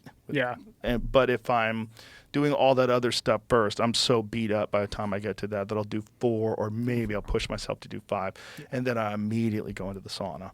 Nice. So my cardio's still banging because it's like I'm going into the sauna. I'm already at 130 beats per minute Right while off I'm stepping in. Right off the assault bike. Yeah, and it's 185 degrees in the sauna, and I sit in there for 20 minutes. Yeah. Right on. That'll do it. Yeah, it fucks you up, but but it gets you in tremendous shape. It really does. And if I was consistent with that, and it made a big difference in the mountains. I really know because obviously this is sea level. It's like, what's the altitude here? It's like fucking 191 feet. It's nothing. And in Utah, we were at 8,000. 8,000. Yeah. So you have to be in shape. There's no other way to either you live up there and you fucking hike those hills all the time, or you prepare yourself. Yeah. So totally. that's what I did. I feel like the slow grind of rucking is awesome for cardio, and then you just pair that to what you're talking about, which is that high intensity. You hit both those systems, and that's kind of the secret sauce to me. And a lot of what I think about too with hunting is how can I resist injury? If you roll an ankle or something out there or whatever it might be, I mean, that can blow the whole thing for you. So I also do a ton of durability work, like just getting my ankles like real tight and resistant to falls, getting my knees nice and locked down. And then the question just becomes, okay, can I cover ground while bearing load for an entire day? And if the answer is yes, like, all right, I feel pretty solid. Right. And can I handle a pack out if I have a heavy pack out? So I have one of those treadmills too that goes at a pretty good incline, and I'll throw, maybe 100 pounds in a ruck or something and just slow grind for a while. And it's just the worst, but you get it done and you're like, all right. One of the most satisfying things about the hunt was that I had to pack out. I had to carry these quarters on my shoulder and make it up this wet slope. So it's like very steep and it's pouring rain out and everything's wet. You're stepping over wet logs, and I'm carrying this quarter, which probably weighs 80 pounds, on my shoulder. And I'm climbing over stuff. But I slipped but caught myself, so I have the balance to catch myself. It was all just confirmation that I had done the work. Yeah. It was very nice. Yeah. It felt great that I didn't have to feel like I was underprepared. Yeah. Yeah. Totally. Yeah. Right on, man. Good times out there. But again, it makes you want to get right back to it. Like as soon as it's over, you're like, okay, don't slack off. Don't get fucking fat now, stupid. Dude. Like don't get out of shape because now I have a good base, so I have to keep it going. Well, it's a good pursuit because once a year you are going to have to get in shape too, which, you probably keep yourself in shape generally, but a lot of people, that's the thing that pushes them. You need an activity, right? A lot of people aren't just going to get in shape just to get in shape. There needs to be some greater reason, greater why behind it. Yeah. And finding that, I think, can be transformative for people. Yeah, you have a goal. Instead of just saying, I'm going to be in great shape, like, why? Right. Like, what? You're never going to use it. But if you have a thing that you know you're going to do in September, that's fucking really hard to do. Yeah. And I really worked hard this year. Like, I came into, like, July in great shape already. So I was able to do it. I really never slacked off the whole year. So it makes a difference. Also, diet. Yeah. I cut out all the bullshit. I cut out all the bullshit. I lost 10 pounds. I basically am on the carnivore diet. That's basically what I'm eating. And pretty strict, and made a giant difference. I think that cutting out of the bullshit is the most important thing for people. Mm-hmm. So part of the book, I found this tribe that has the healthiest hearts ever recorded by science. They're called the Chamane tribe, and they're in the Bolivian Amazon. So I go down and visit them in Bolivia. So I got to fly into La Paz, which is like 13,000 feet. And I was supposed to take a small plane down, which is a half an hour, but the airline goes belly up like the day before I'm supposed to get there, right? So we got to take this 12-hour car ride down to the jungle. Then you take a 6-hour canoe ride up into the jungle, and it's all just a wall of green, right? You're going, it all looks the same, and it has for the last 6 hours. And then eventually the canoe guy just goes up a bank, and you're like, how the hell do you know this is the place? It's like, no, trust me. So we get out, and, there's the tribe. And the real difference maker, their diet generally, at some point across the day, it's going to break like every popular diet that we've been given in the last, 40 years. Like they eat some sugar, they eat some chocolate, they eat red meat, they eat fish, they eat white rice, they eat white potatoes. It's not low fat, it's not low carb, it's not right. It's at some point, it's going to offend someone. They eat corn. But the real difference maker is, to your point about bullshit, it's all one ingredient. Right? It's all just having one ingredient, and they're not eating super processed food. It's just real food. It's just real food. It's real food. And meanwhile, in the U.S., I think something like 60% of the food the average American eats is ultra processed. And so back to the scarcity loop idea I told you about, there's this quote from a guy who's with the food industry. He said, if you want to make a food so people overeat it, overconsume it, it's got to have 3 V's. It's got to have value, it's got to have variety, and it's got to have velocity. Now, that is just a different way of explaining what I just laid out, right? It's like the value, it's got to be relatively cheap. It's got to give you something. Variety, you got to have a lot of different flavors. Not only within the food itself, so this mix of sugar, salt, fat, whatever it might be, but also a lot of different varieties of junk foods. Like you go to the supermarket and there's like 45 different Doritos. Right. And then velocity. You have to eat it fast. And so when scientists will put people in a lab and have them eat one diet that is basically unprocessed, very minimally processed, versus an ultra-processed diet where everything else is matched. This is an NIH study. The people who eat the ultra-processed diet end up eating 500 more calories a day just by the fact that they eat it much faster.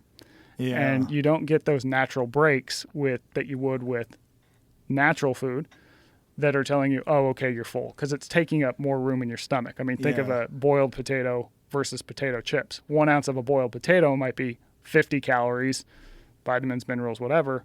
1 ounce of potato chips might be 250 calories. And by the way, like, how many boiled potatoes are you going to fucking eat? Right.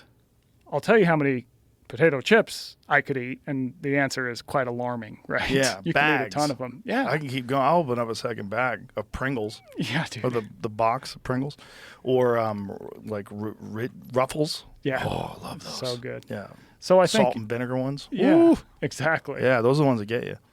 Yeah, it's our food. There's so many people that eat far more calories than they burn, and it's easy to do. If you're eating pizza, how easy is it to overeat on pizza? Yeah. It's so fucking, and that's not even processed. Even good pizza. Dude, yeah, I mean, just the amount of calories. Like a pizza from a place like a Domino's or a Pizza Hut, I mean, it just literally like hits your mouth and just kind of melts. Mm-hmm. And somehow you've just eaten one slice in like, seconds. One bite. Yeah. And it's probably, who knows how many hundreds of calories in a slice. Yeah, it's got to be. And I'll have 5-6 slices. Yeah. So I'm literally burning off. I mean, it would take me hours in the gym to burn off a pizza. Oh, totally. Like if I ate a whole large Domino's pizza, which I have more than once. Oh, I have too. Yeah. How many hours is that in the gym? So many. Probably like 3 hours of hard cardio.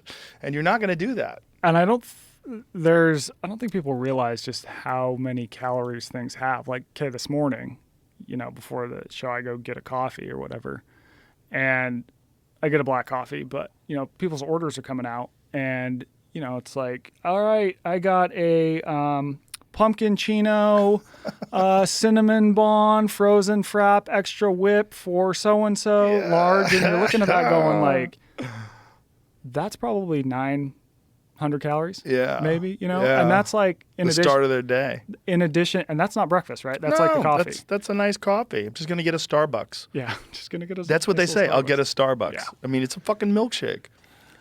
Someone made a breakdown, I think on Instagram or something like that, of one of those Baskin Robbins coffee things, those flurries or whatever the fuck it is. That's a McDonald's thing, right? Whatever. It was 129 grams of sugar. Whoa. So they showed the actual amount of sugar you would get. He had a clear like container that showed the amount of sugar that you'd be eating just drinking one of these things. Crazy. How do you stay awake after that? It seems like you'd go into a fucking sugar coma. So when I was in the jungle with that tribe, we did have sugar. We had sugar cane, but the difference is that we had to walk into the jungle. We had to physically chop it. We had to move it to this expeller thing they have that is human powered.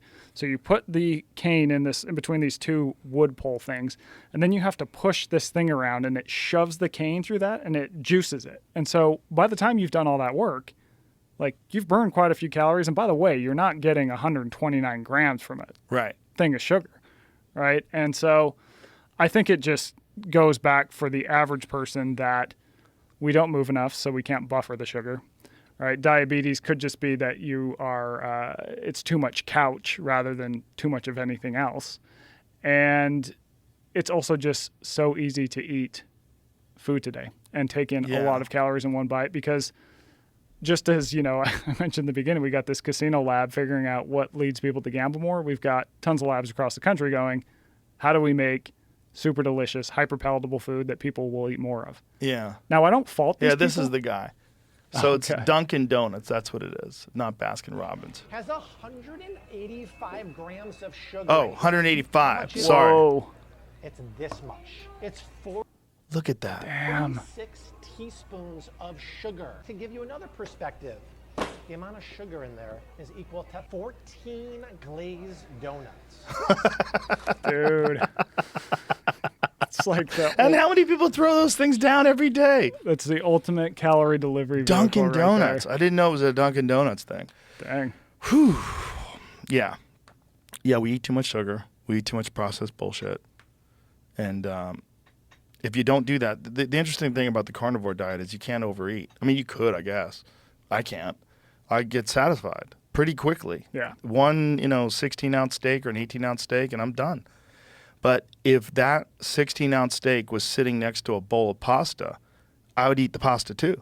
Smash the pasta. Yeah. You just like try it a little. Oh, so good. Like even though I'm full, I'll still eat it because it's like you're getting this reward from those carbs and the flavors. And because that's one of the things they say about those competitive eaters, when they're in those hot dog eating contests and shit like that, they eat fries with it. So that they could eat more food. So they can keep going. Yeah. Yeah. Which is wild. If you offer a human more different food, they will eat more different food. Yeah. So even if they do studies in buffets and people always eat way more food than normal at a buffet simply because they're trying so many different things. Right. And there's incentives to do that. So I think when you start to cut out food groups, you inevitably eat less food because it also becomes less rewarding as well, Yeah. I think that's what happens with this tribe as well. When we sit down for lunch, we have chicken, white rice, some baked plantains, and some onions. It was all terrible. It was all fucking terrible, dude.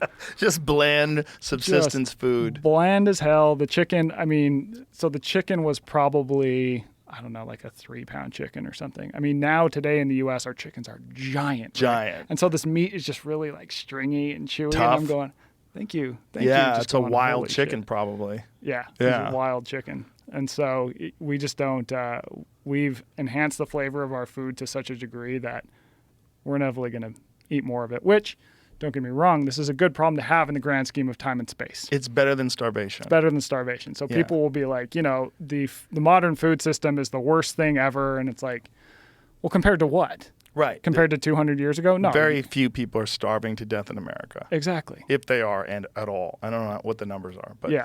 I mean, usually that's abuse. If someone's starving. to Yeah, death. it's usually a distribution problem, and it often, unfortunately, happens with children because they've Yeah. got shitty parents. Yeah, It's not a food thing. We throw out about a third of our food. which is crazy. Mm-hmm. Yeah. Well, listen, Michael, it's always great to talk to you, my friend. It's always great to Likewise. sit down and talk to you about anything and everything. And your book, your newest book, Scarcity Brain. is it out now? It is out. Yep. Do you do audiobook? I did do the audiobook You did myself. I did the audiobook. Yes. I read the whole damn thing. Yes. Yeah. I'm so happy when people tell me that. I hate when an author who, especially you, whose voice I know, I want to hear you say it, and it bums me out so I'm glad you did it. Yeah, Glad you did it yourself. it's a lot of tedious work, but it's totally worth it, I think, in the end. Well, thank you very much, my friend. I appreciate you. Thanks you for being having here. me, man. Tell everybody your Instagram, all that good stuff. Instagram is Michael_Easter. I got a Substack where I write about all the kind of stuff we just talked about today. It's called 2%, and then the book is called Scarcity Brain. All right. Thank you very much. Right on. Thank Bye, you. everybody.